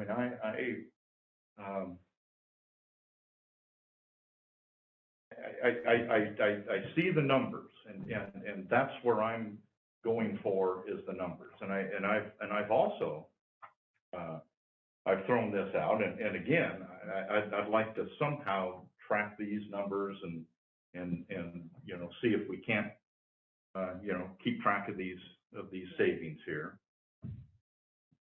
It's a 20-year debt. Oh, 20-year debt. Gosh darn, if we can pay it off in 15, let's try to pay it off in 15. I mean, if these are savings and if these are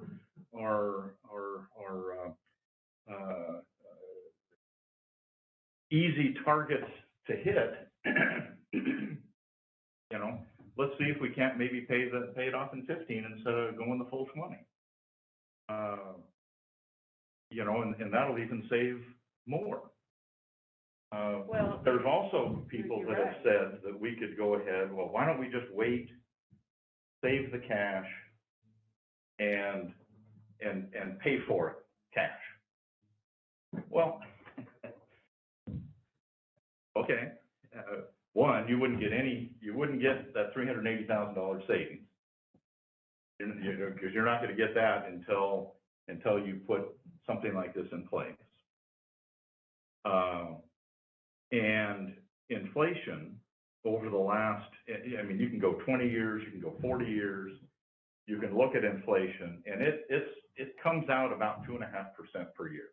Well, let's see what happens this year. Well, no. You have to look at it, you know, I mean, we had some huge inflation there in the 70s, we had it in the 90s, you know, we've had negative inflation on some years. So this is, you know, if we're looking 20 years, let's look 20 years.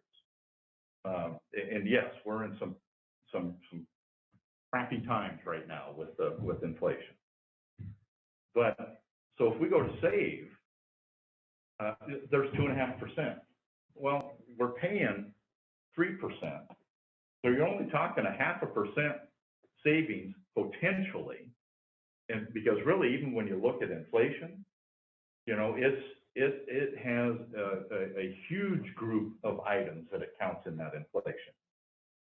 And so potentially these items that we're buying may go up at a faster rate. They may go up at a slower rate too.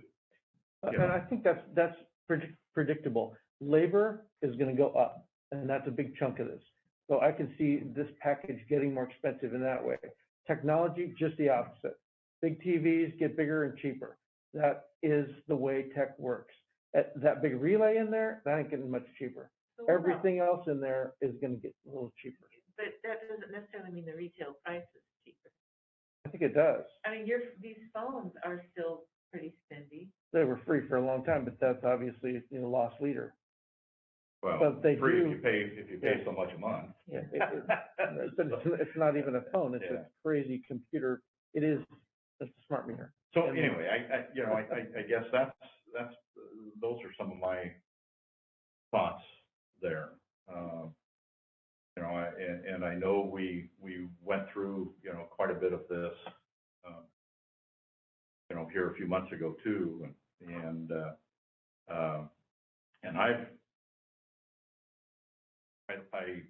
I've talked to a number of people out on the street too, And, you know, of course, maybe their first thought is, gosh, we don't like that, but then you explain it to them that it's, oh, okay, well, that, I understand that. That makes sense. You know, that's, you know, I see why you're going that direction. So, you know, I would like to think that we're listening to everybody, not just necessarily, you know, and I'm glad we had the you know, the calls today, you know, on Zoom there, here in the office too. I think there's things that we always pick out of that.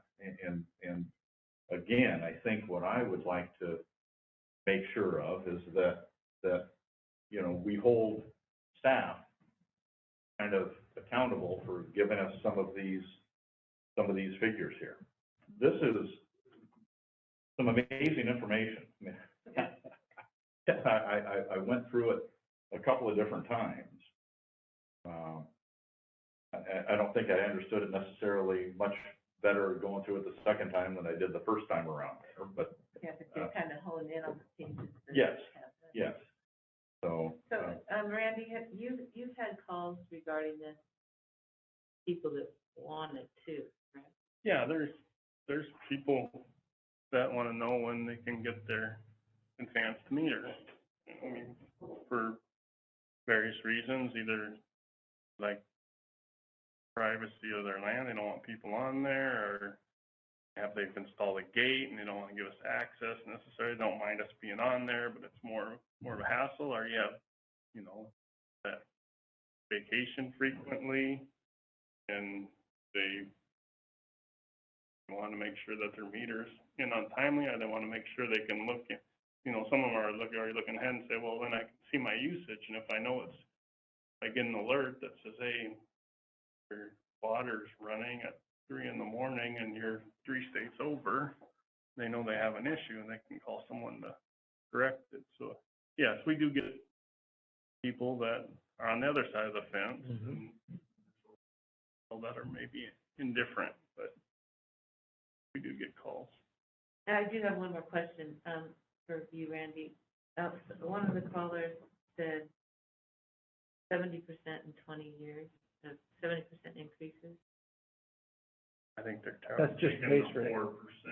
And just adding the 4 7 that we just cumulative. Yeah.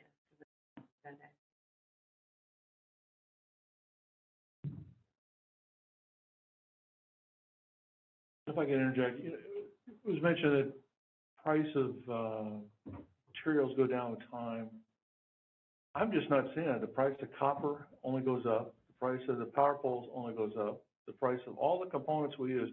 If we bought old electronics equipment, it might go down because you're buying used stuff or you're buying things that are out of date and they might get by. But everything else, nothing's getting cheaper. And you buy the best you can. You try to buy in quantities. You try to choose other solutions than the top of the line, which is what we do.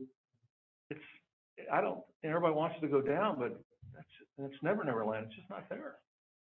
I wish it was.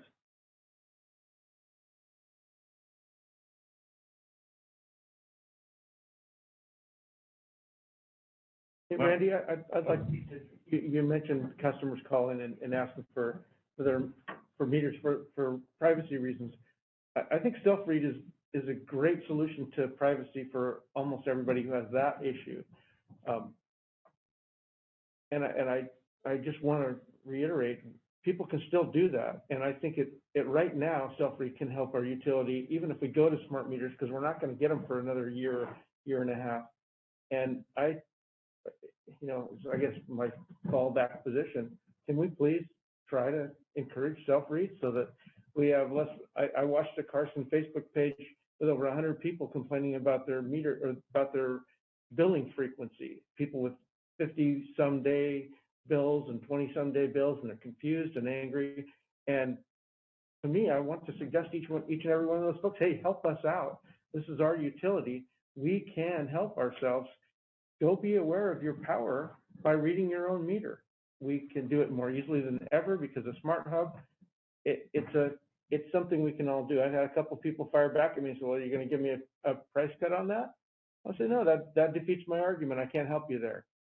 I want people to do it, and I want them to do it for free in order to help our utility to prove we don't need these, for one, that's my selfish reason, but secondarily, to make yourself aware of the power that you use. If you don't stare at the gauge, then you run out of gas. But people are used to looking at that when they drive and making sure that they don't run out of gas. The same thing goes with your power meter. If you start looking at your meter every month, you'll be a little more aware of what you do with your power, and it'll help folks maybe be a little more careful with their spending, if that matters. But, I don't think it's a bad thing to suggest to folks that they read their own meters. And I think we, as a board, should encourage the utility to have a strong program to encourage self-regardless. Even if you have a smart meter, go look at your meter once in a while, see what the heck's going on. Well, I agree with you. I think the one thing with a smart meter, though, is you won't have to actually go out to your meter. You know, you'll probably be able to go ahead and just look at it on your phone of what you're using. So there ends up being some advantages. And in fact, I think even on the disparity sometimes, and we're coming up to a season where sometimes, either the water meters are covered in snow or ice, or, the electric meter, you can't get access back to where they are. And so this is the time of the year coming up where you have almost even more of a chance of having different billing days on there. One of the many benefits of an AMI meter is they're going to be read. Yeah. You don't need a meter reader out there, and so you're going to have a 30-day or a 28-day or a 31-day. I mean, whatever the billing period is, you're going to have that across the board, and so there's going to be much more consistency there, which is going to be of benefit to ratepayers. Unless they read their own meter in the same way, then it solves that. Consistently. Yeah, well, absolutely. I'm not saying not consistently. You can do it wrong. Well, well, yes.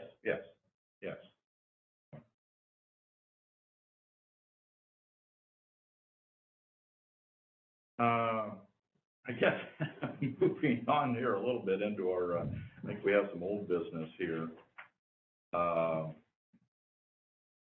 One of them that's before us here is Resolution 2776.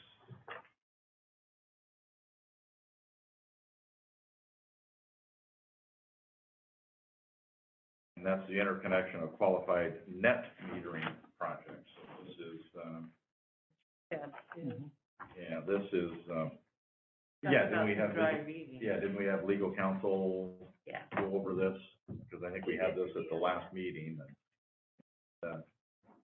had our legal counsel take a look at this. So this is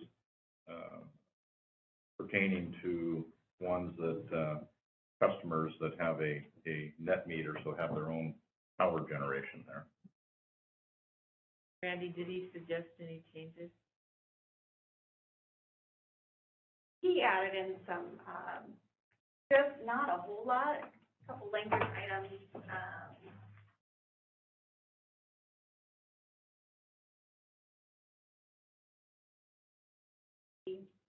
Design safety. He didn't add a whole lot to it.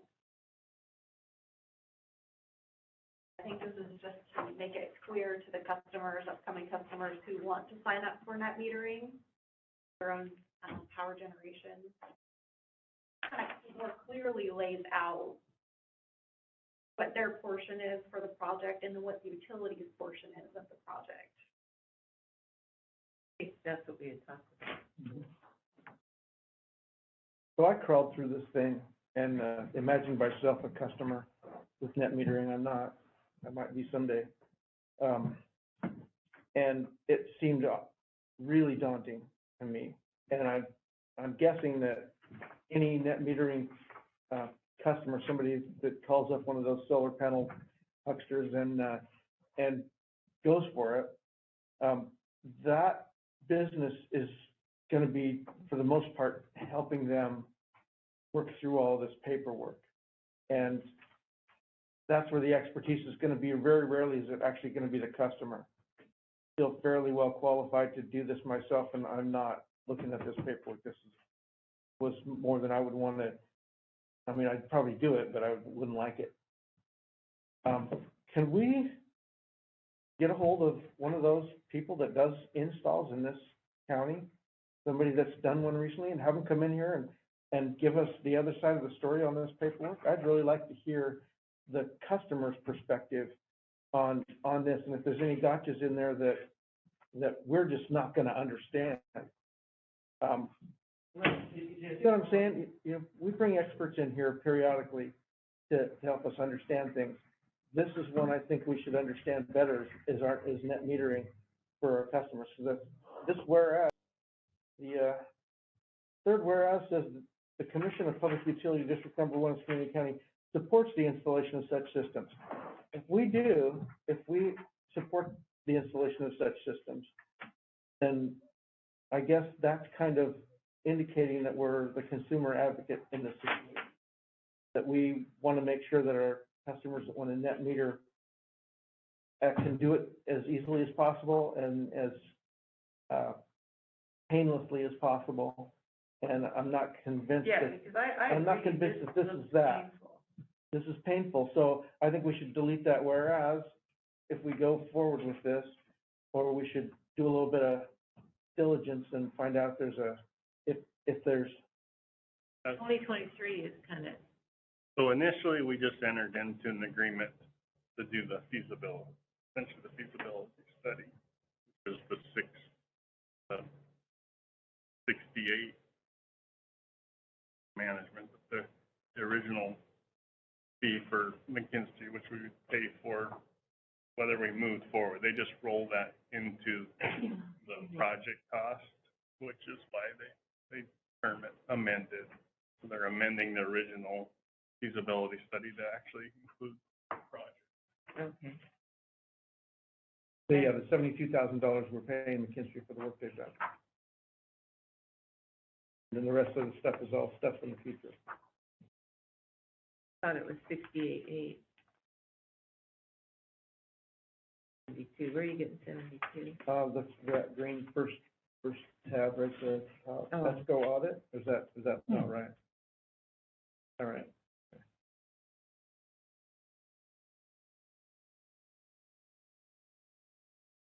So we have not paid that yet? The state pays that. I'm sure they've been. State pays that. Provided we pay the state and they pay McKenzie. So we paid the state. We've already paid that to the state? We paid portions. We haven't paid in full.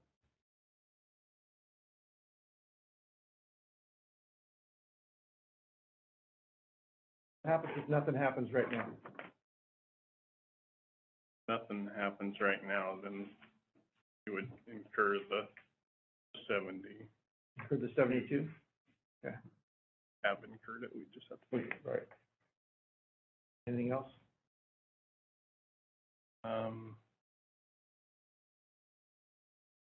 Financially, a lot of other things, obviously. Any other commitments at that point?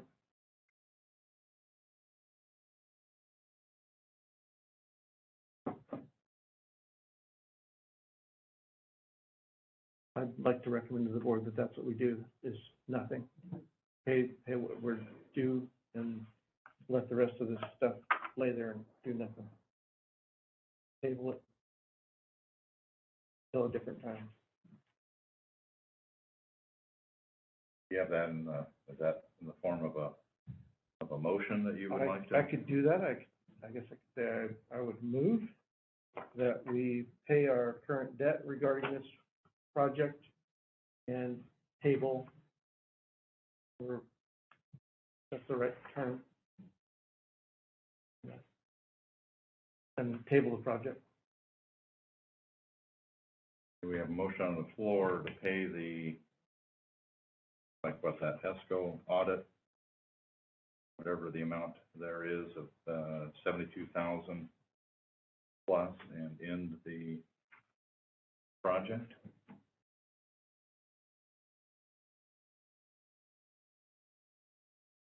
Second to that?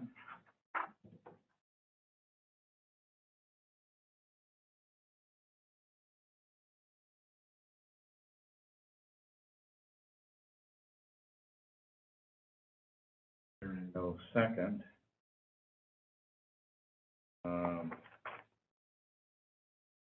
Still have before us the interagency amendment between Skamania PUD and Washington State DES. So I'll make a motion to approve the interagency amendment between Skamania County PUD and Washington Department of Enterprise Services.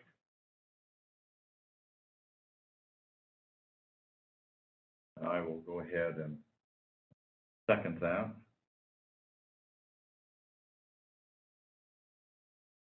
We do have a motion and a second to approve the interagency amendment before us.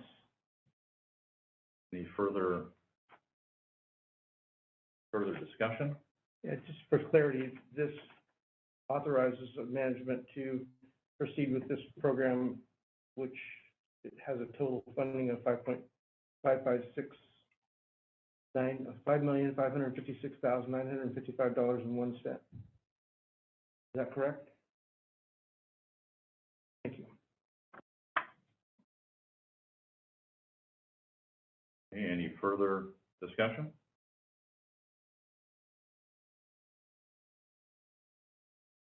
Again, we do have a motion and a second on the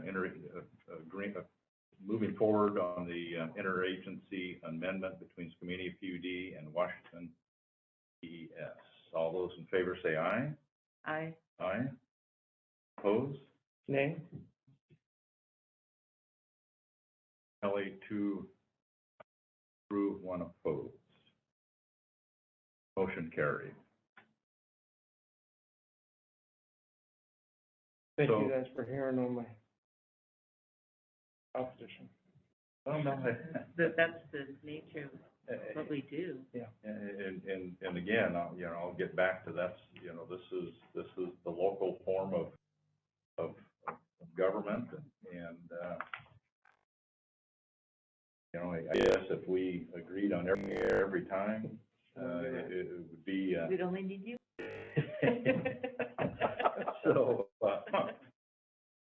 So, yeah, and I think what has always been good is that any item that comes up that we have maybe disagreement with, between the three of us, we're still able to work in a good cohesive manner, and I for one truly appreciate that. Again, I guess that's how the system, that's how the system does work. But I do appreciate the other two commissioners. So the next one is going to be the resolution 2777. Yeah, just if we could authorize John to enter into an interlocal agreement with Energy Northwest. They need to pool together resources, other PUDs for various services, whether it's legal. The one that we were considering was the Clean Energy Implementation Plan. Talking with Energy Northwest, it seemed like we were the only PUD that was looking to pool resources on that. So they recommended we just go work directly with the consultant they were going to carry the contract with. So we don't have anything in the works at the moment, but this would allow us that flexibility in the future. And so my error on that, this is not resolution 2777. No, this is energy. Yeah, the Energy Northwest Interlocal Cooperative Agreement. I can't believe we're the only ones that wanted. That weren't. I would be surprised some of them still haven't realized they had to do it. Or is it they're ignoring the time frame? What would be shown? There were quite a few people on the call, the Waputa,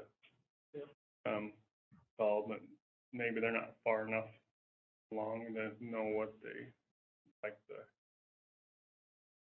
services to consult for. I mean, it's an interest. I don't know if any of you have looked at the plan worksheet that Commerce has put out there. It's kind of our template. It's a lot of work, and it's clear on the deadlines, but we have to implement by 23, correct? We have to have a plan in place by the end of the year. End of this year, Yeah. next few weeks. You have to identify target groups or vulnerable populations, and they're, We effectively have that already, don't we? With our targeted warm heart and, yeah, but they get pretty specific. okay. Yeah, I'll send you guys the worksheet. Are you looking at for authorization? Yeah, just authorize John to sign it, and that way if we need to use it, whether it's for legal, because John and I had discussed in the past using it for legal, just because we have our general counsel, but they have specific attorneys for. What does it cost? Nothing until we actually procure services through them. That's a good deal right there. And, you know, and I guess the argument on that part too is you should be able to procure services at a lesser rate going through them versus, you know, going out in the open market. Does this cause any problems with our contract with Rick Hughes? No, we're not. I mean, no. If we look to get outside attorney services, we'll definitely give Rick a heads up first and foremost to make sure that it's, you know, an area that he doesn't feel he's the subject matter expert in. Is that true in this case? Has he had anything to say about us? He reviewed this. Okay. Yeah, no. How many lawyers do we want to have? Well, it's not just attorneys, though. In this case, like I said, we were gonna use it for the CETA plan. You know, it'd be probably EES, which the consultant they were looking to use, and another one called, I believe, Lighthouse. Some of the other utilities use. Have any utilities button theirs up yet and have us take a look at it? Is there anybody out there that's... Cowlitz provided theirs. There's a couple. Is it not worthy of plagiarizing? It is, but you kind of want to make it unique to yourself, just to make sure that you can, what you put in there, you're going to have to adhere to. So. I want you guys to be comfortable, but I don't want us to spend any more money than we have to on this. I'm optimistic. You guys know I'm the optimist in the group. I'm confident that this whole thing's going to go away. I hope you're right, but it's the potential liability if we don't do it right, which concerns Randy and I, when we've talked about it, like, boy, if we get this wrong, this could cost a lot. Right. So I'll make a motion to authorize the general manager to sign the interlocal cooperative agreement with Energy Northwest. I'll second that. Okay, we do have a motion and a second. Authorize on our general manager to enter into the interlocal agreement with Energy Northwest as presented here. Any further discussion? All those in favor say aye. Aye. Aye. Opposed? Motion carried. Now we can get to that resolution 2777. And this is an electric construction transfer for cost incurred on, engineering costs incurred on the North Bonneville substation retrofit feeder line project. That would make sense to me. I'd like to move to approve resolution 2777 as presented. And I'll second that. Okay, we have a motion and a second to approve resolution 2777 as presented. Any further discussion? I was wondering there was one bill in here that the, work has been done back like, Yeah, we just hadn't transferred any funds yet. Megan keeps a spreadsheet of what invoices we used funds, to pay, construction funds for, and overlooked that one. But yeah, it just struck me, it's like, man, are we that far behind? no, it's been paid. We just paid it with, this is replenishing our general fund. That's, yeah.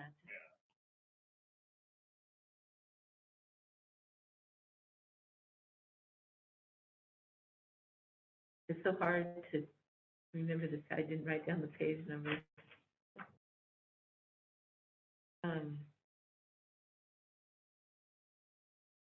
Well, I can find it later. It doesn't really affect anything.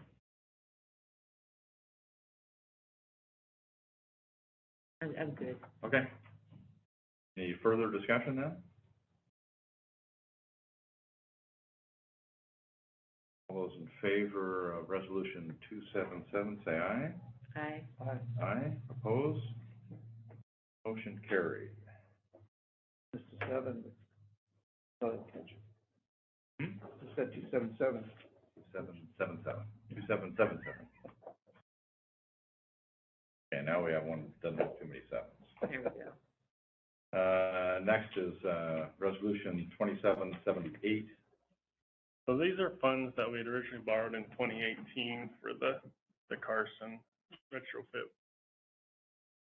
So substation retrofit.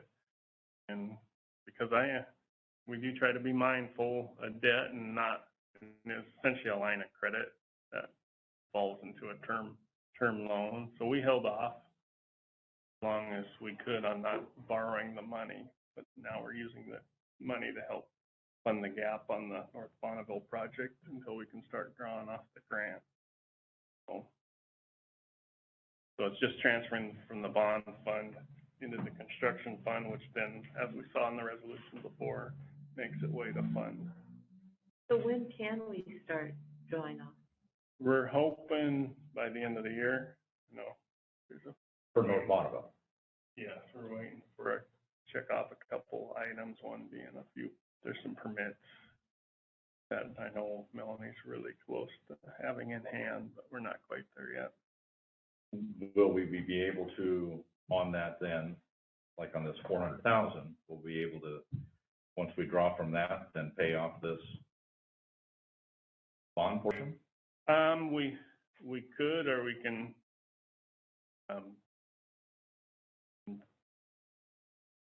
yes, it'll be 400,000 replenish back into the construction fund for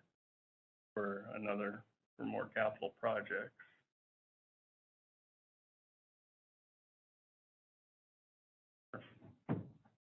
Move to approve resolution 2778. That's fair bills. I'll second it. We have a motion and a second to approve resolution 2778 as presented. Further discussion? All those in favor say aye. Aye. Aye. Opposed? Motion carried. 2779. Dan, speak first. Did I lose it? Got 7-8. Find it now. Should be just the next page. Okay, yeah, it's missing a tab. Right. With enough help, I made it through.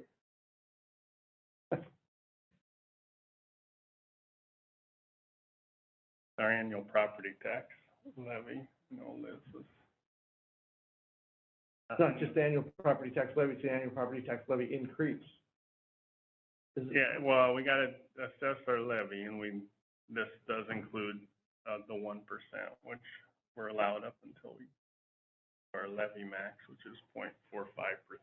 And where are we at now? Right around 0.30, so about thirds of our levy capacity. Well, I'd rather not increase it anymore.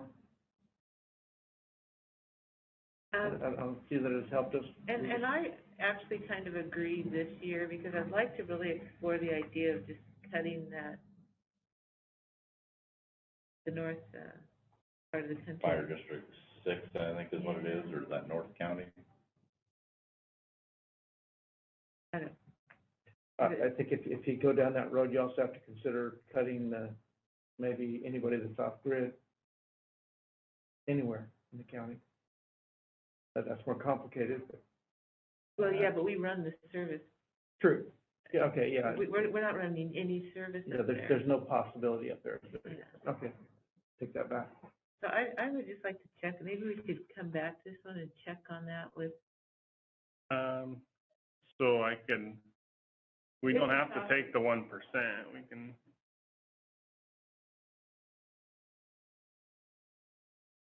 Just the levy amount from last year with without the 1%, but we'll take the construction. So the whole, Construction. and this $600,000 tax is anticipated in the budget, which we passed, that we would tax this much. Did we anticipate the 1% increase in the budget? I do, but it's still. Not much money, but it's something. We got 6,000, a little under Yeah. 6,000 overall.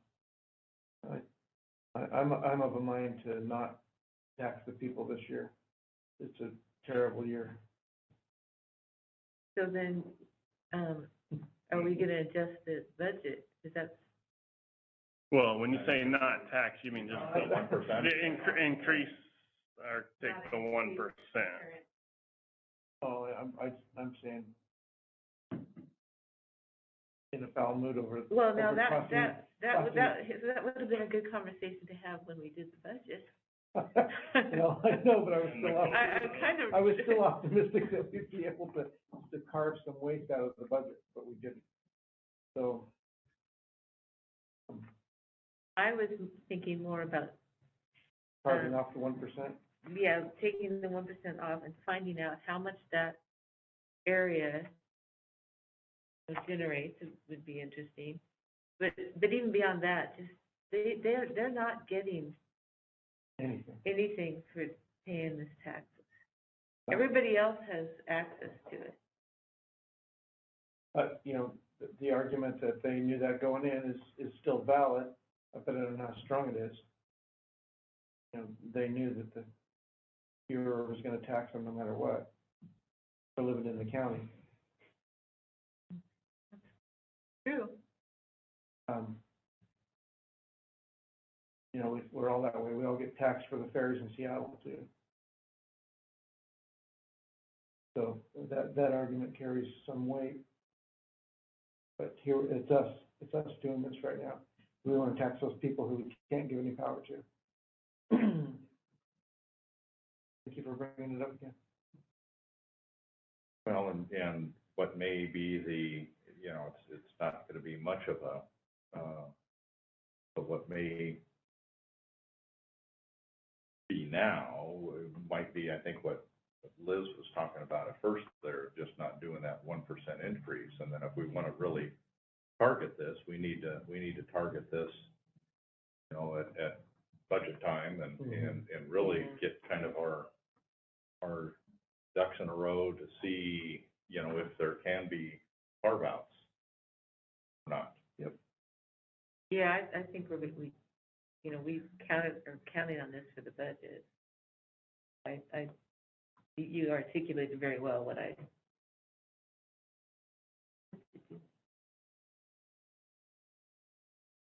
So without the 1%, we cut it $6,000, basically $1 a meter per year. Now you're sounding like a politician, because we're not cutting it.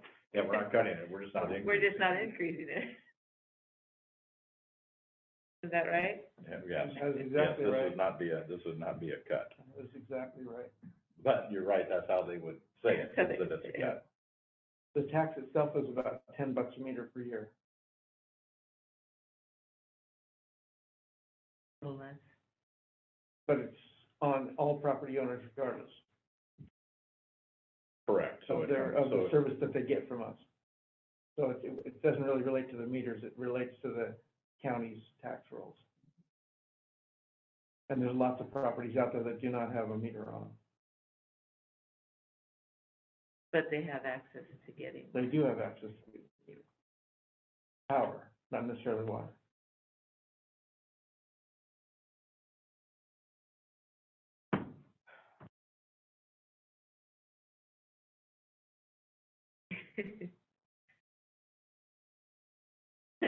I will make a motion to approve resolution number 2779, without the 1% increase, stay at the 2021 level for the property tax levy. I will second that. So we do have a motion and a second to approve resolution 2779, amending the increase and taking the 22 levy rate back to what was collected in 2021. 588,609.43. Well, it might not be that number though, right? No, it's not. No, that's the number, that's the number. They calculate it backwards. Once you get that, once you get the assessed value, then you calculate the levy rate to get that. Right, so our levy rate will go down because the values are still going home. Exactly, values are going up, and so levy rates will go down. Washington's, what's the term they use where your levy never goes, or your tax doesn't go backwards, regardless of assessed values. There's a term, so that's where, like on years, like in 2008, when everyone's home values plummeted, districts exceeded their 0.45. The levy didn't have the value to support the taxes that they were collecting. In that case, they do go down, but other than that, change.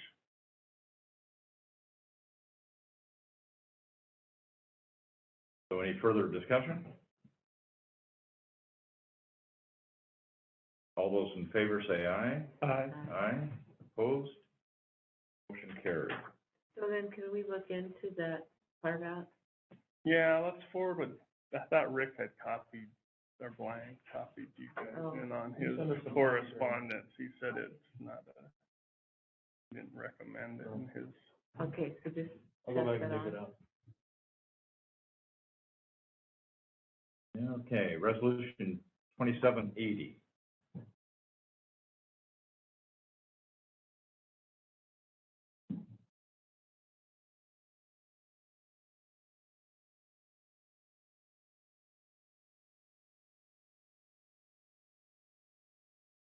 Basic charges and energy charges are based on our COSA. We did make some adjustments to some of the connection fees. The pole attachment falls in the pole attachment study that we did 2.5 years ago. We did break out the connection fees based on the meter type. The CT meters are more work in the fact that they have to cut wire, and every time they do one, they lose wire, and eventually, if you do enough of them, you can't reach the meter anymore. So CT? what's That acronym? Current technology transformer. This one clamps around.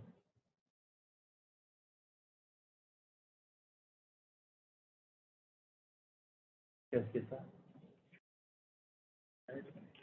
So where is the pole attachment fees? It's on page 2, right above. Or page 3, I'm sorry. 1, 2, 3.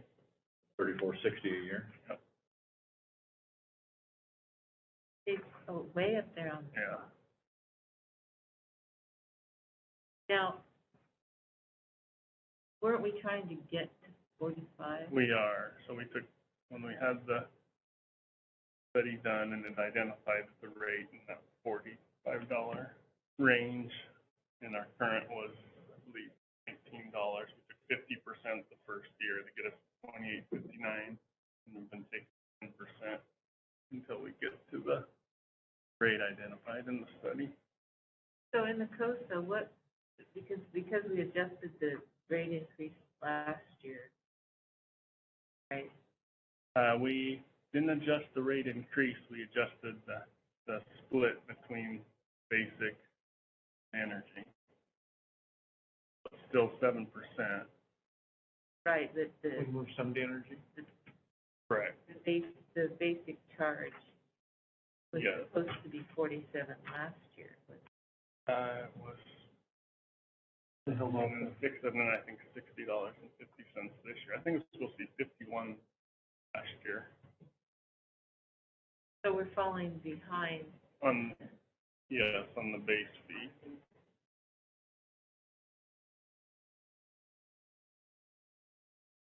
We just voted to spend a lot more money. How are we gonna pay for it? Well, 47 enough? it is. Overall.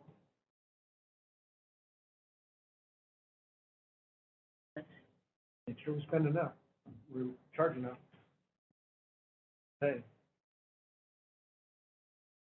So I'll put forth a resolution, or a motion to approve resolution number 2780, electric rate increases in fees to recover costs of operation for the year 2023. second that, we gotta pay our bills. Do you have a motion, a second, to approve resolution 2780 as presented? Any further discussion? I guess I'll offer just a little bit of discussion here.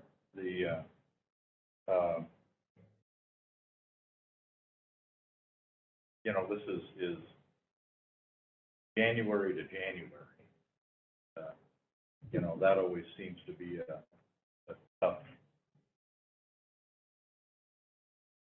You know, what, I guess I'd like to, not only on this one, but offer, you know, on ones in the future of maybe like an April to April or something versus a January to January. It just gets right into that winter season there, and you know, it just seems like it would be a, yeah, I mean, it in essence comes out the same once you get on that schedule. It's just You just lose a couple of months. yes, you just lose it right off at first, you know, until you get on that schedule. We would have the previous rates for 16 months or 16 months versus 12, and then have the next one then would be, you know, would cover the 12 months from April to April. That's just my thought. You know, Randy, I don't know what your thoughts are with, you know, I'm sure there's a cash flow. Yeah, no, we'd have to have FCS factor that in, because while you might maintain their rates, but during that initial period, you're gonna have to increase them down the line to make up that. So, We had some nice days in November. We're gonna be a little bit lower energy usage than we expected. Let's move it to December instead. Get the money quicker. it goes back to the argument of eventually when we get our base rate being where it is, and that protects you against, and, you know, habits, you know, consumer habits. But I think there's a good point to be made. It just seems like these rate increases happen in the coldest month. Not that, I mean, you'd have to pay eventually anyway, because they're circling the year. But I think there's a good point there. It's like you got the coldest month, generally the coldest month, but All in this spot train, why don't we do September? Because people are already anticipating their power bill going up in the next few months at that point. And we benefit quicker. Obviously not, if we roll this out to September, that doesn't work. But well, the other argument that I would put forth is that this is the fourth year of Arcosa? Third year. Third year. We wrote We 19, did it 19 was our first. 19, 20, 21, and now. So January to January is just what we've done. And that's how it was set up. And it's still, you still are paying for the energy you use, so it doesn't, in a way, it doesn't matter when we. Well, I understand that, you know, like I say, because obviously it would end up covering next winter months. Mhm. You know, so it's gonna get the 1 year, it would be a, April 1.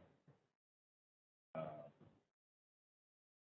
know, it would be 3 months of the old rates versus 3 months of the new rates. You know, and so whatever cash flow that would be.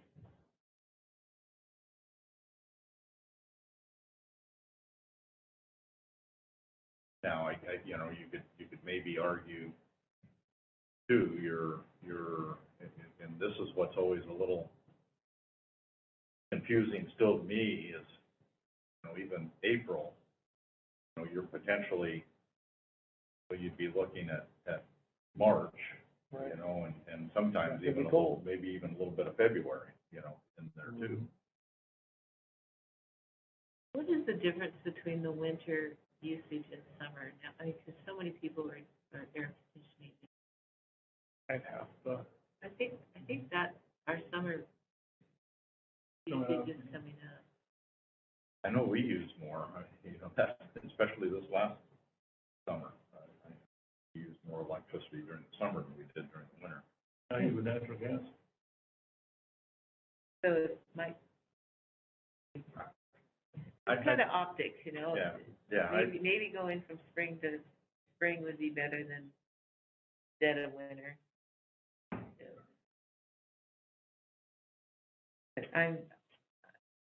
Well, like I say, that's just my portion of discussion there. So any more discussion?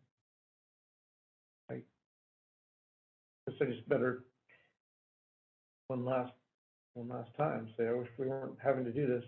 Wish we had not chosen to spend, among other things, that, well, not among other things, just that 5.5. I think that's a contributor to this that we didn't need.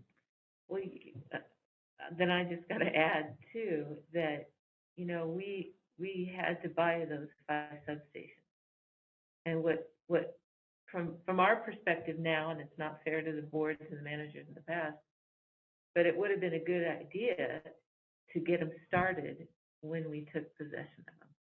Instead, we let them get to a situation where they have to be done a little closer together. Mm-hmm. So we do have other things going that are, it's not just AMI. You know, I'm not objecting to the other things, just that. I agree with you on the substation. Just AMI. But that's pointing out that that's what deferring projects does. It comes now at a time costing more money. And the difference between this Underwood sub and North Bonneville, and then of course there's different aspects to it, it's huge. Yeah. What doubled, didn't it? Even from Underwood to Carson. Yeah. Underwood to Carson is double. 2.3 to 4 million. Time will tell. I guess anybody ever look, there's not really any way to look back 10 years from now when they, you know, cost out converting to AMI. We won't. So I can't prove it. I won't be able to. I sure hope we do. No, I'm saying, what inflation would we see in this if we waited 10 years to do AMI? Yeah. I mean, I'm fairly certain that the government would, at some point, is going to force anybody left in the U.S. to do it, and they'll pay for it. But I don't know.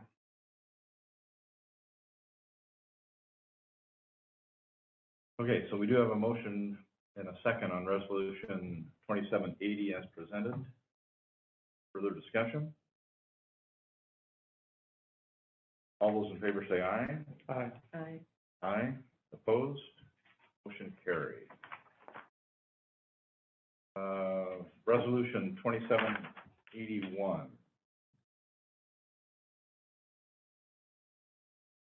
So the Carson rates, and I think I will add a whereas to both I meant to add it in both of the water ones, whereas we just had the COSA updates this past fall, and their rates did change a little bit. Carson went from 8 1/4 to 8.75, where Underwood went from 13 to 8. So it's stated in the resolution. Yeah, that's important. Thank you. So we have the rates that were in the update. System development fees, I did go back and look at the 10-year CPI average, and I calculated 2.1%. So I increased the development fees, both Carson and Underwood, by 2.1%. So we've spent some money on gear and upgraded those water systems and our technology to find leaks in the last several years. Can we quantify any benefits from those? I'm confident that we know we have benefits, that we're finding leaks better and faster than we did before. Is there any numbers? I think by the end of the year, we should be able to look back with the 2 big pipe replacements we did and say, okay, what does it look like our overall leak was? Unfortunately, again, not having the metering at each juncture, we don't know, well, was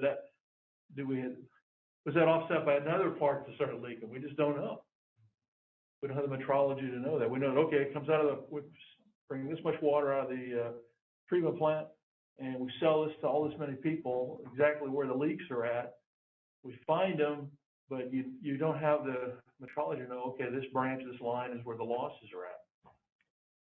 What happens when you have a leak that, it affects the pressure, right? You can. Okay, so if you have a leak. At the and bottom. Yeah, and it's been leaking for a while and you finally find it. And then the pressure gets back to where it should be, but the pipe has. Cause a new leak. Yeah, it actually, fixing it causes more leakage. It can happen. Okay, Absolutely. especially in an old system. No, I've shown you a piece of pipe we dig out of the ground there, and it's not pretty. It would have been nice if for the last, 60 years that had gone through and periodically upgraded the pipes, but everybody had the attitude, well, those pipes last forever. Well, it's New York City. They got some wood pipes in New York City, some places. The only thing holding them together is the dirt around them. 2782? I don't think we. No, 2781 still. All right, well, I'll move to approve 2781 as amended.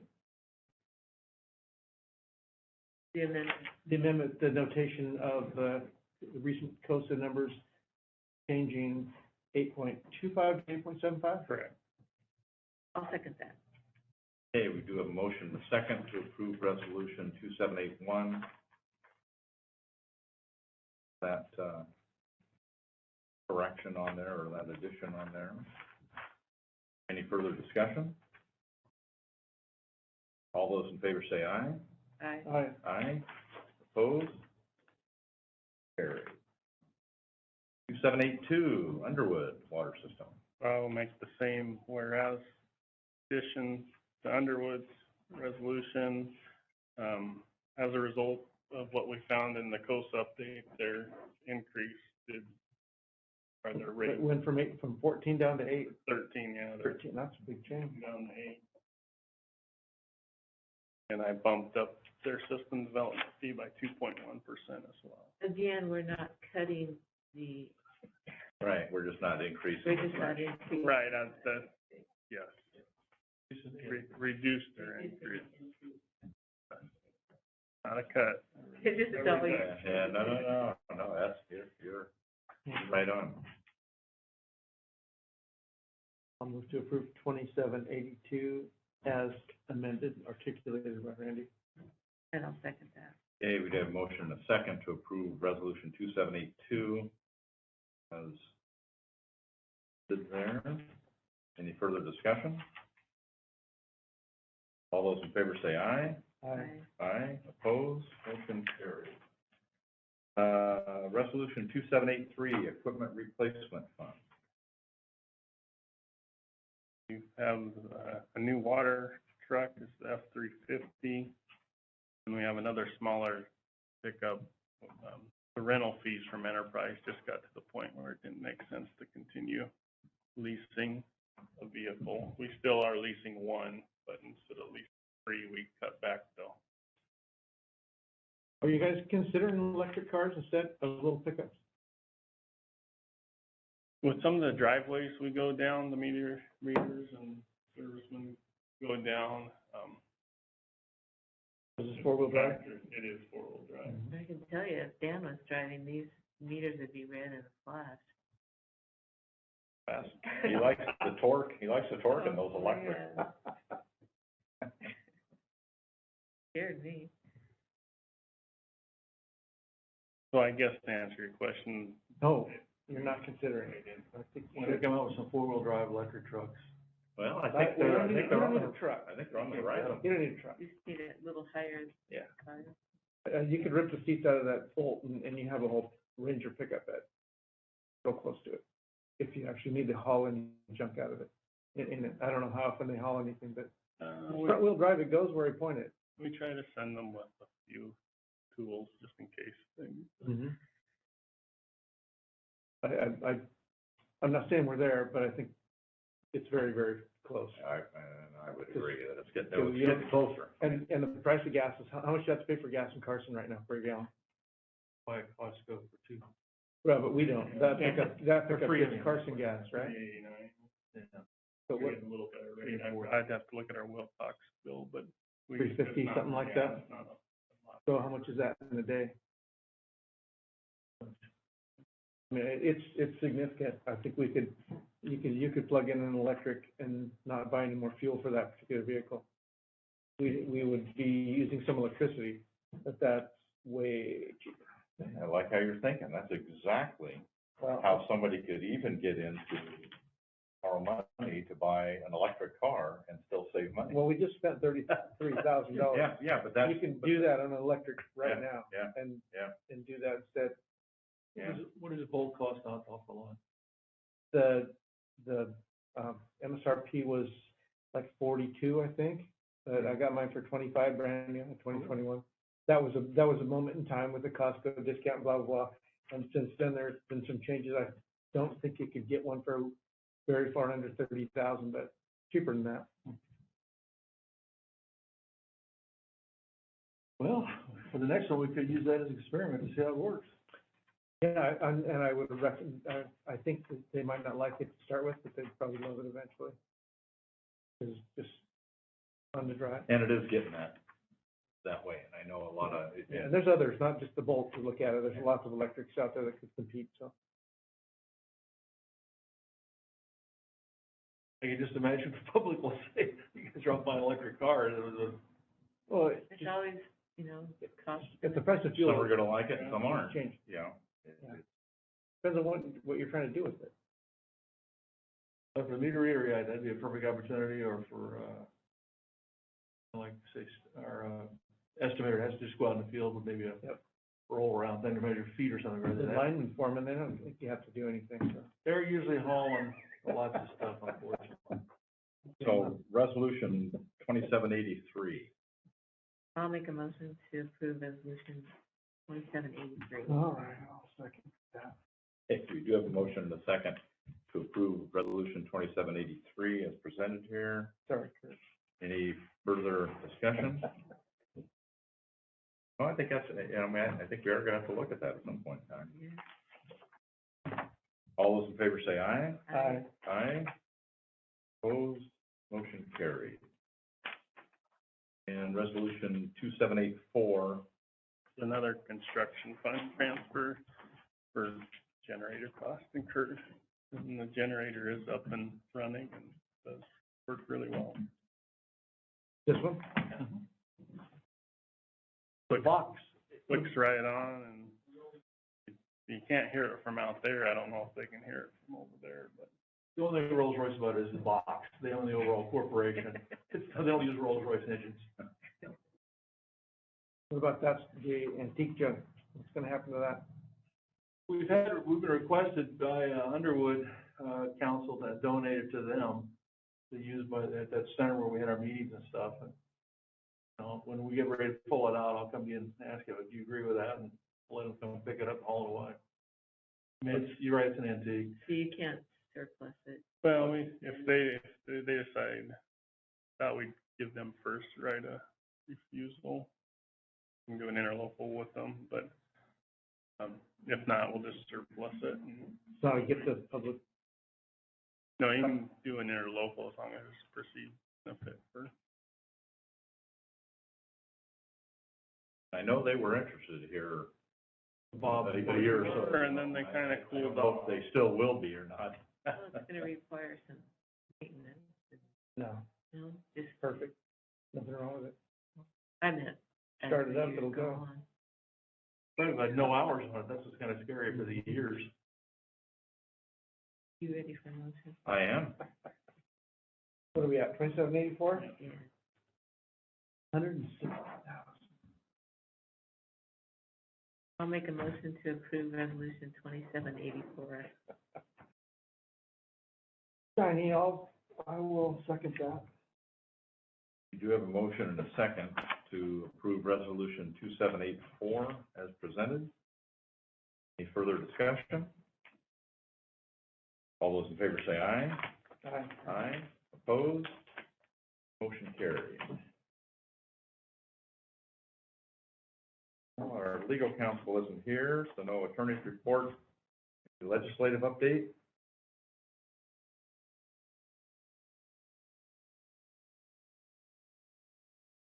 I think I have anything from weeks ago. I think we'll hear a lot this week, though. I think that was promised. You know, what's up for session Oh, and rumors of bills. Yeah, do we even know who our legislators are yet? No, I would say not. No, No, we don't know. you know, with the potential of, Yeah, Gina and Chris well, with the redistricting. they're gone probably. Well, it sounded like the gentleman that I talked to down there at the county, the one that's kind of helping with the lines, doing the GIS portion there. And he said there were two scenarios. And it would be, yes, bringing in either our county representatives or leaving the representatives that we have now at the state level. And then, of course, you're looking at federal too, where we would either, keep the third or get the fifth, right? Really? I think that's the. I didn't know that So was I think that, yeah, so I think that's a, Who's currently the fifth? Newhouse, isn't it? I think so. So it'd either be, Okay, that's how they moved that. yeah, Okay. yeah.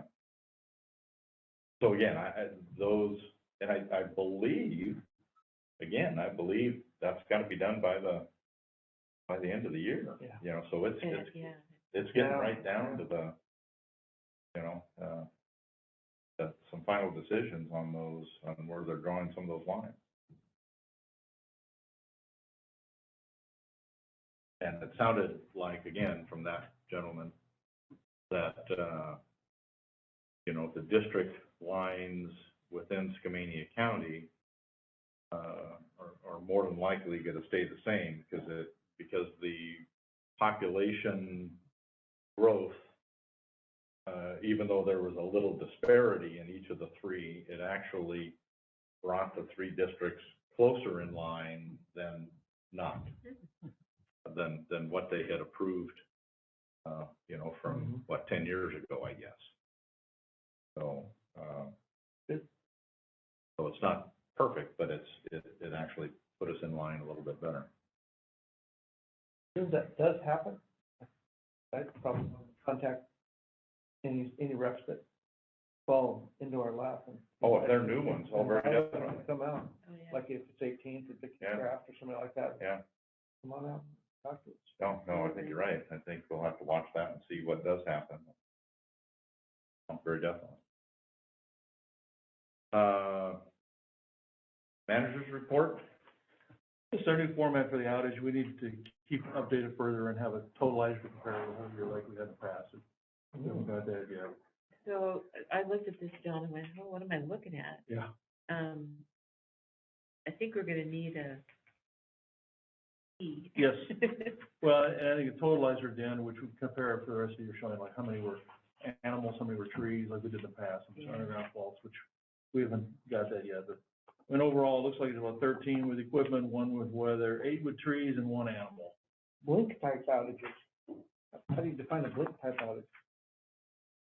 Just you had a blip, but my power's still on, but it blinked. People call those that? They do call those in. Called them in yesterday.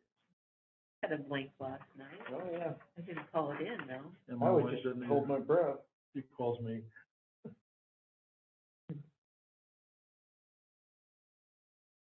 Cool. I like it. So you're saying you're gonna kind of refine this a little bit though, is? I think I really personally like to be able to look at, okay, how are we doing for the year? Mhm. This month compares to the other months. I think it's a lot handier than just snapping at time. This, from the new reporting scheme, okay, we'll probably have to make, if we can get it to report it the way we like, if not, we'll make the conversion. Okay. And move it over that way. Okay. Because I think you're right. I think, comparisons are always kind of. Yeah, and you remember Nice that, to oh, see. that was the month we had that big storm. Yeah. The year goes September, we get some wind damage. And it seemed to just not necessarily materialize yesterday like they thought it might. I Oh, mean, we there- were a mess. Really? The lights didn't go off, but branches, the wind is slamming the house. Hmm. You didn't have those gusts and No, we had some gusts. That's just, It was sustained for probably a couple hours, really good, and then Oh, wow. just on and off. We call it winter in North Bonneville, or it's just, that's just. oh, when you go around that rock. Yeah, just the wind Yeah, blows. yeah, all you hang winter. on to both, you hang on to the steering wheel with both hands going across there I sometimes. was pulling a trailer up the gorge. While you guys were having that big windstorm, I was out east coming this way, and the stupid wind was a headwind, which is never true in the winter. Usually, because the wind blows from cold to hot, it's always coming out of the east, and we had the big headwind because it was colder in the west than the east at the time. It was like 62 or 63 east of the Dalles. It was bizarre. Question, we haven't, nothing on, is on this news data. Do you folks read that? Is it I worth it? do. Is it worth it to you? Does it cost money? Yeah, Yeah. $1,100. Really? Yeah. Well, my frustration is, it links many times to stuff inside of a paywall. Well, I'm not gonna pay for Sure does, a subscription, this or that. Yeah, that's what, when they revamped it, that's what we did. I don't like that. I find it really frustrates me personally, because it's like, well, I'd like to read the article, but I'm not gonna buy a subscription to the Seattle Times or San Francisco Times or LA Times or whatever. But, I'm not opposed if you guys feel that it's not worth it to. Yeah, I'm fine with cutting it. I just want to bring your attention There's to lots it. of sources of information. Yeah, it's handy, but And, we do get a link from Energy Northwest generally. So, yeah, most of it's multiple sources. That one we get on Clearing Up, Clearing Up Friday night, that has a lot more, I think, useful. That's what this is. See, and I can, yeah, it's through news data. and I can. Well, that's not the one I'm complaining about, then. I'm complaining about another one I get during the week that has the articles called out, and you go to click on them, and you're locked out. Is that the one from NWPPA? I guess I'm not informed, I better go check. I saw that logo, and I thought that was the one. I'm probably wrong. Now I wonder, because I end up deleting the one that you forward on the Clearing Up, because I get a Clearing Up. Okay. And do you get one also? This comes Liz? through as a clearing up, and John's comes through. I usually get rid of this one and look Okay. at John's. Well, I'm wondering if, well, that would be interesting. Well, where do you get it from? Because we only have, Energy Northwest. we Oh, only I have have 2 users. So, So I get news data, and John, usually real close together, and then Energy Northwest sends out a link. If not every time, but if there's something mentioned about Energy Northwest or Columbia Generating Station or something that pertains to nuclear. Because John's comes every week.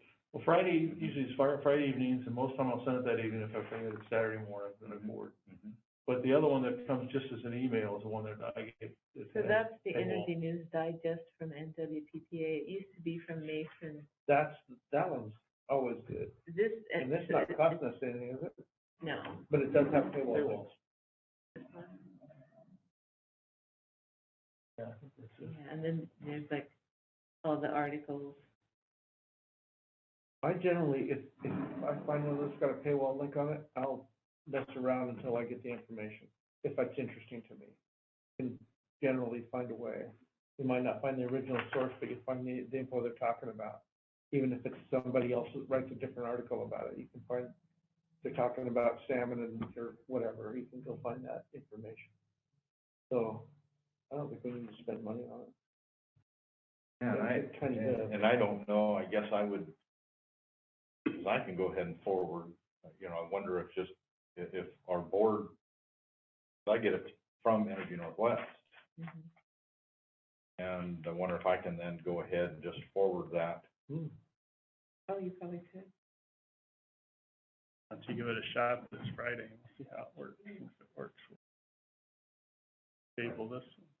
I think I don't think they send that out until, because it's normally like the Monday or Tuesday after that.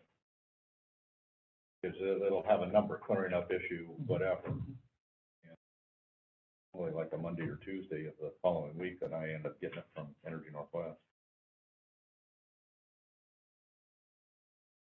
And this does say 2 user licenses. Yeah, I get a copy and John. Okay. Oh, I Okay. should forward it to you then. All right.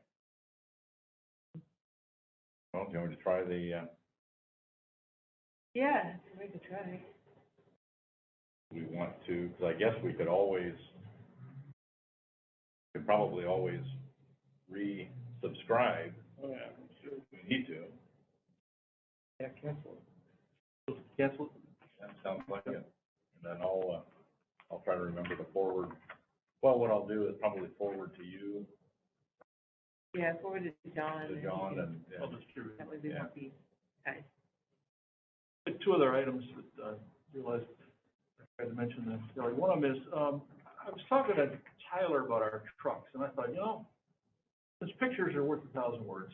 I was thinking about putting together a little sheet, a couple sheets where each truck would keep track of, if you get a picture of it, you know, okay, that we're talking about the big parade truck or which truck. And then with that, I don't know, quarterly or twice a year, maybe come out and show how many miles it has on it, how many hours are on the PTO.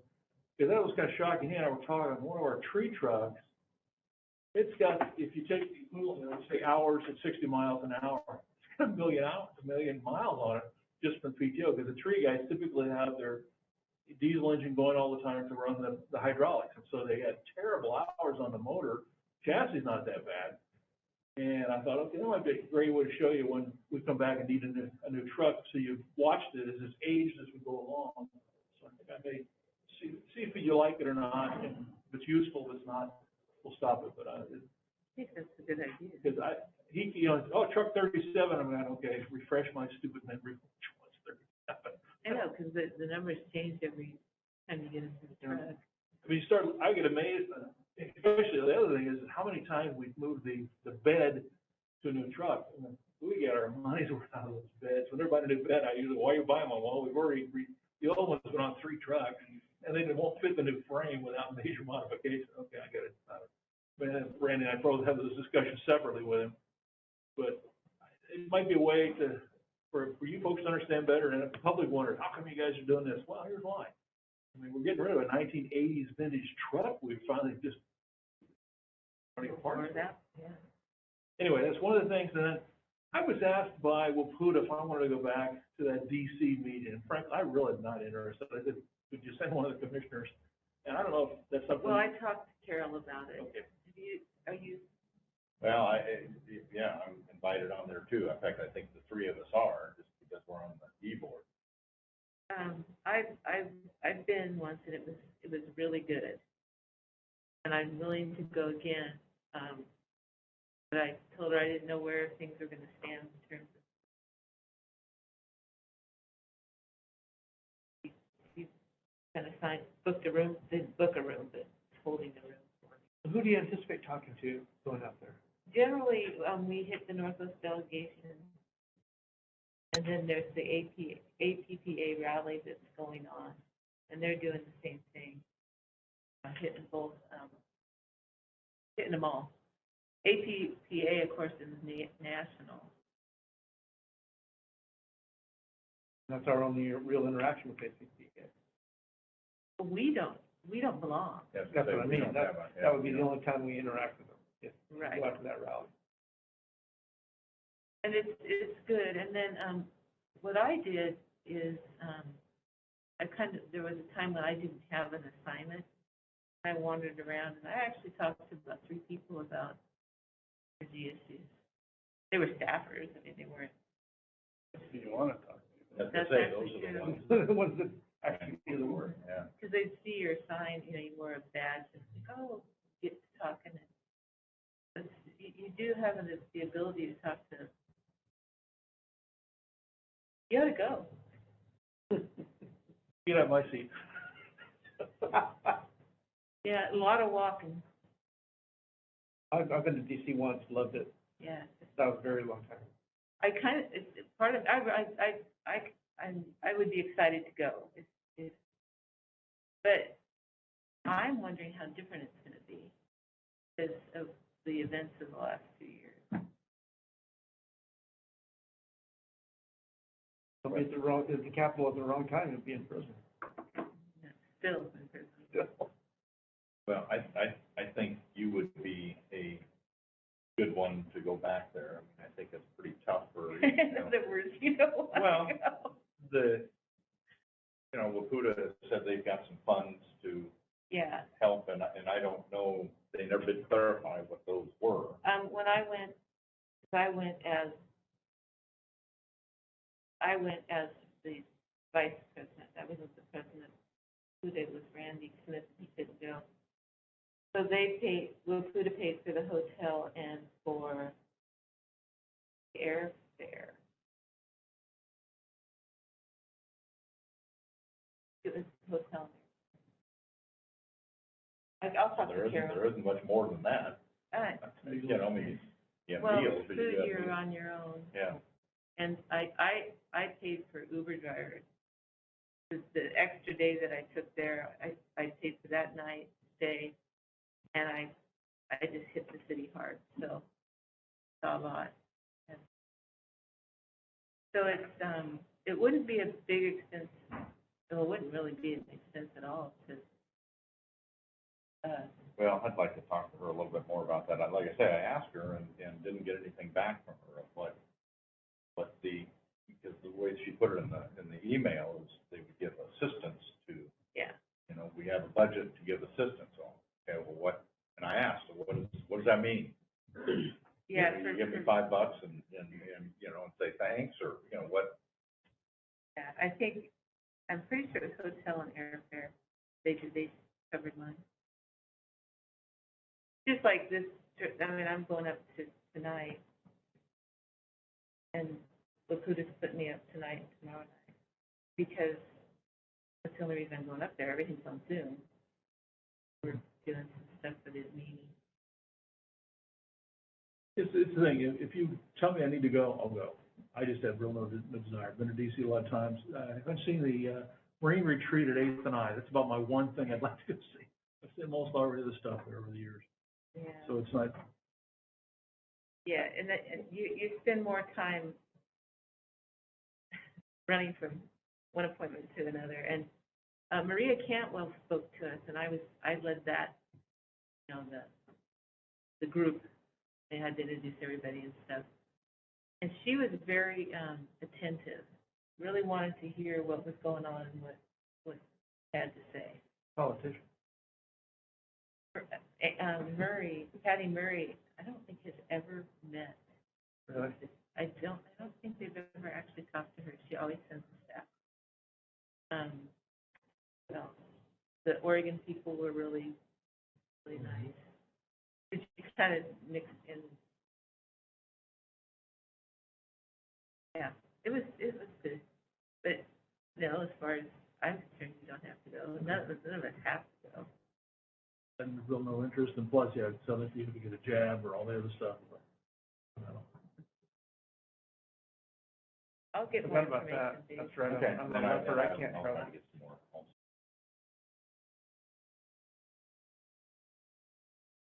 This, I'm sorry to rabbit trail a little bit, you guys talking about DC, and it made me think, well, what are we talking about? One of the things might be Bonneville Power, because it's different, that's really federally controlled. And I had a conversation with a ratepayer that, you hear a lot of ratepayers say, the power's right there, how come we can't have it for free? And those kind of questions, but this is a different one. He said, do we get any sort of rent? Does BPA pay us to be here? Do they pay us for the privilege of having a dam in Skamania County and all the power lines and all the wires and everything else? I don't know. I don't think we do. And if we don't, why don't we? Why isn't there a pole attachment fee for every place they have a tower in this county? And string wires and, cut all the trees down on your property if you happen to have an easement. Why is there any way that we can lobby for some sort of payback? Because we're a significant. I'd be tickled pink if the federal government had to pay the, real estate taxes on Gifford, Pinochet, or even Gifford. Well, We'd be a rich county again. Yeah. I never thought about the county line. Does it That's go a out good to question, the middle of isn't the it? river? Pardon me? The county line? Does it go out to the middle of the river, or? I think it does. I don't know. I don't know. I don't think, I think I've seen it before at the mouth of the White Salmon, and it goes into the water a little bit, but I don't think it goes. But it's very similar to the timber question and all the other questions. Why doesn't the federal government pay us any taxes for anything? All the land that they usurp to have property on, we can't, the county complains about not getting taxes from the, from the Gifford Pinchot. Why not everything else, when everything else that they do in our county? Why shouldn't they pay us a little bit for it? So there's the pipeline? Well, the power lines, like. No, I'm talking the gas pipeline. Williams, that's private, I believe. I don't think it's a federal thing. It's private. Yeah, Williams is private, but, but So they bought all the land, they or have they have easements. easements? Well, they have It is easements. just easement. Now, BPA is deeded, most of theirs is deeded right away. It's not easements. They own the land underneath there.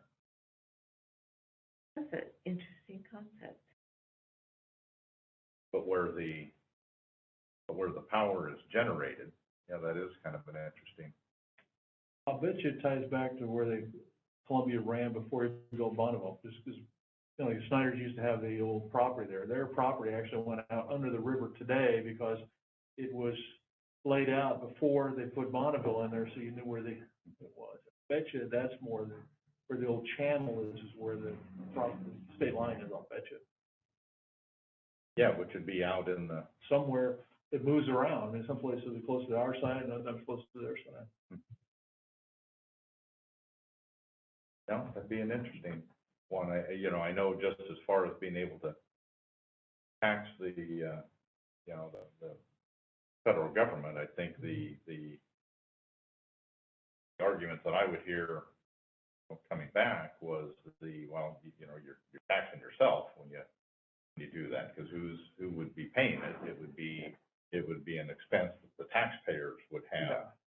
So, Well, yeah, but that's easy for an East Coaster to say, but out here in the West, where, they own so much of our property. Yeah. Well, let Portland pay for their playground. Yeah. Exactly. But I thought it was an interesting addition to add to, like Tom Lannon's talking stick. It's another point, how much of our county is spiderweb, those big ugly towers and wires. They kick us back anything for the privilege.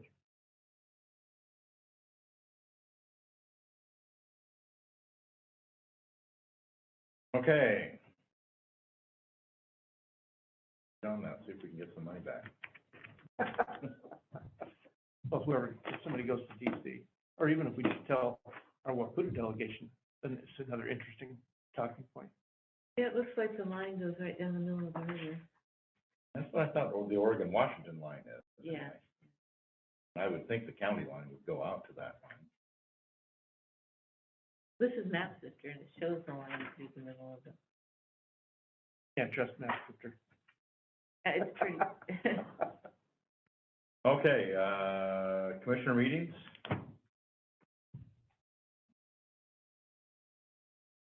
On ratepayers, that's all. Oh, I take that back, PVC. The annual meeting, and Northwest River Partners have their annual. I missed Northwest River Partners. PVC had a presenter that was very reluctant to share their slides. No kidding, that's what that's like for. Whoa. I asked Karen, she said, yeah, no, they won't give If anything. you took out. pictures, you were in a copyright violation.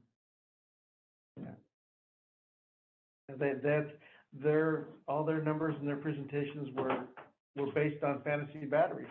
Yeah. Yeah.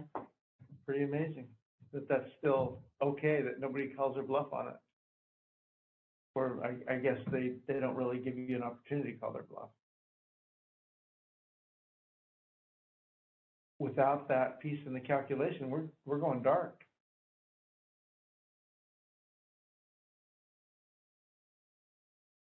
Any other meetings? I had a WAPEG meeting canceled because Barry Mundorf had a medical thing.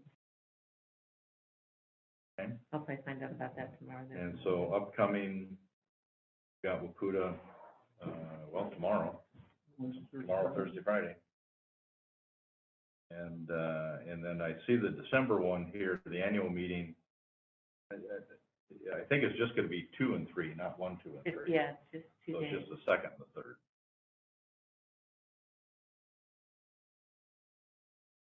And then Energy Northwest there.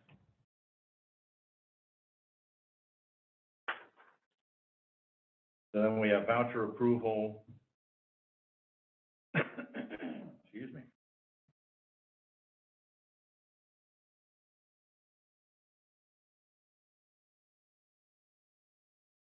I didn't have any questions.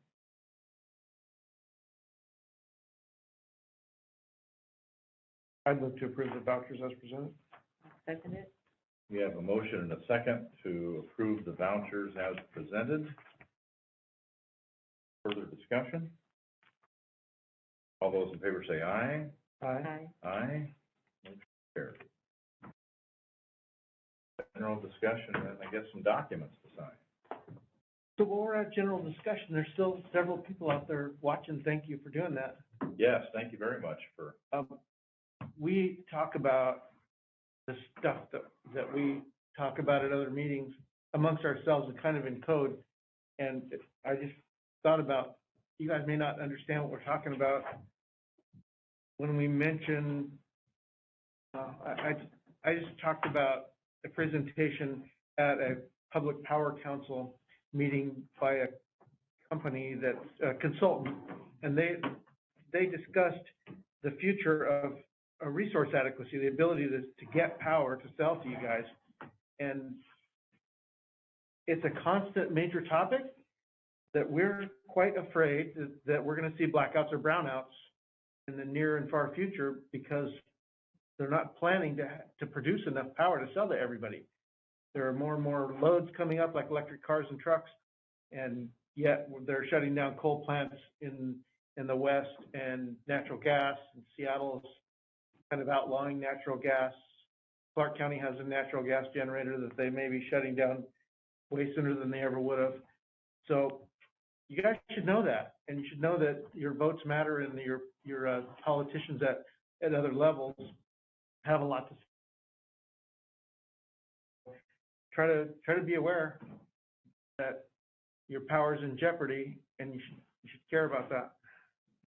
and I guess I'll follow up a little bit with that too.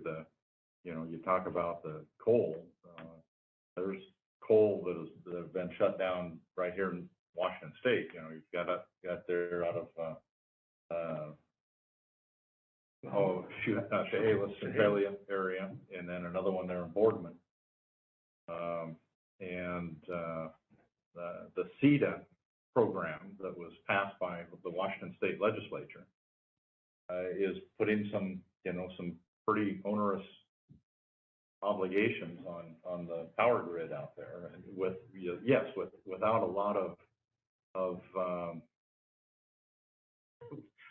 without anything to, they're banning things without making sure that they've got enough electricity to supply. And I know one thing that Dan's been harping on, and I think rightfully so, is, there's a huge push for electric cars. And you've got a lot of automakers that, at year such and such, they're switching to electric only. And I think Washington, and that's gonna put pressure on the power grid. yeah, I think Washington is 2038 now. Yeah, they moved it. They moved it. Moved it back, right? I think it was 2030 for a minute. Yeah, yeah, for a minute. yeah. Yeah, but those are things that are coming down that your local PUD has no control over, and those have some huge impacts, I think, on the future of our power. There is no big battery. There is a big battery. It's called the river. The river is a battery, but it's not as huge as we're gonna need. It's not as huge because of the demands and regulations on fish. On the operations of those dams by Fish and Wildlife. Absolutely. And even if you develop all the solar, all the wind on the east side of the Cascades, how many decades will it take to get permission to run transmission lines through the Cascades? You should live so long. Right. And still, the sun doesn't shine at night, so the solar doesn't do anything. I read an article last week or the week before that referenced a study in 2008, and I think it was USGS that did a study of the how much oil that we could produce, and the study said that the United States and parts of Canada have more oil than the Middle East in its entirety. Mm-hmm. And so this is what is crazy to me. We shut down production here and encouraged because of the environmental impacts, right? But then we encourage production in Russia. So if it's okay in Russia to produce the oil, and burn it, why don't we produce it here? I mean, it doesn't make sense. It doesn't make sense at all. And China is burning so much coal and oil and natural gas, and all we get is the exhaust as it blows across. Yeah, and actually when we process our raw materials, we do it in a lot cleaner way. So it just seems ridiculous to me. But the other thing I want to say is I don't think Dan harps. I do. Oh, I think it's not, maybe not as musical as a harp, more like a accordion or something, probably. I just thought harping was a little harsh. It's kind, I think. Okay. Just watching out for you, Dan. Thanks. Well, I sure meant no. No, it's a constant reminder. For other very strange and unpredictable reasons, I have an electric car, and it's taught me a lot about that experience. And so, does Donna know how you drive it? Oh yeah, she likes it. She drives it the same way, I think. Okay. I offered to let you drive it. I know. Do we have some documents to sign here? And that too, Dan, one of the things you probably should mention is the cost of I got up close and personal with it. the cost of these cars to the infrastructure of the area. If everybody on your block, which I know you don't live on, is going home at 5 o'clock and plugging in their car, that could cause some issues. It could. Absolutely. You'll see time of day coming in. I think it will. It will force time of day metering at some point. And maybe upgrades on the transformers. Transmission, distribution. Close. I'm definitely not signing that turkey. Just pull out the ones that Randy's gonna send. If I throw this in the garbage right now, will it go away? Now you're harping. And the tax law people, those are not it. That one's yours, John. So that one.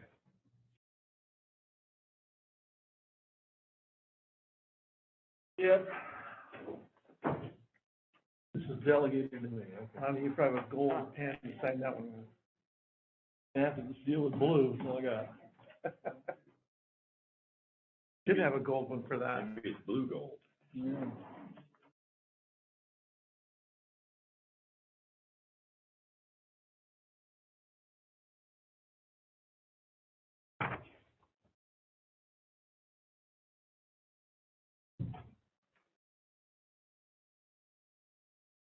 Maybe I should pay closer attention. Am I supposed to match my vote to these signatures or not?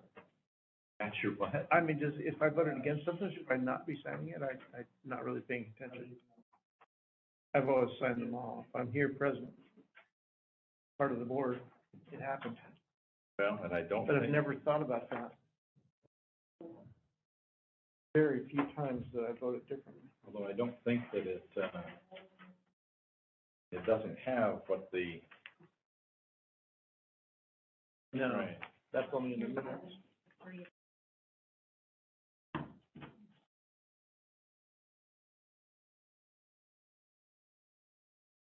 That one's gone, maybe? Now, yeah, this is that, oh, that Energy Northwest, yeah, I think that was just. that'd be John too. Something I think that Rachel said earlier in the comments, and that was the, you know, on the rates, you know, we had the AMI in there.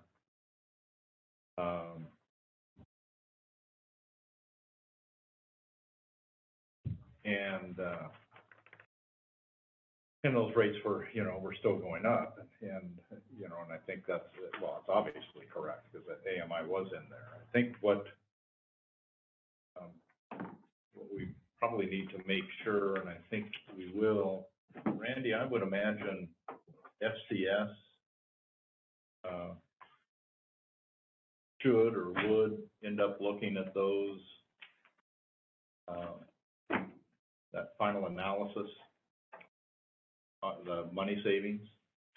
I would imagine they're gonna look at that. You know, did they have any of that?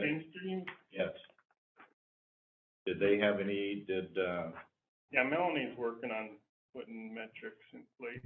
But did they have any? But did FCS have any of that information when they helped us with our rates? Did they have that detail of information of?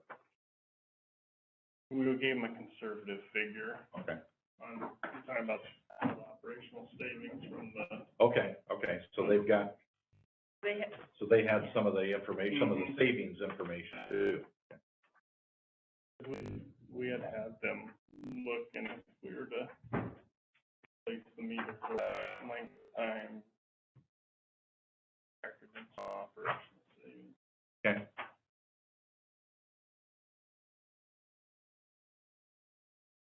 So he's gonna put some metrics into tabs. Okay, no, I think that's great.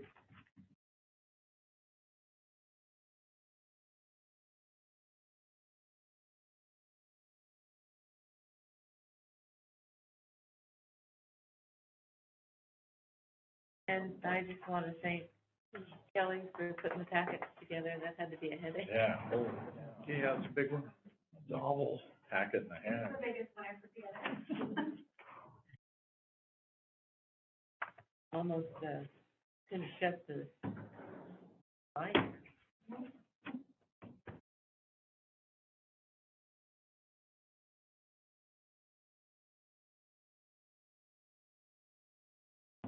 Now he's got to get the county to go find some rich customers for us. Start up the plywood mill or something.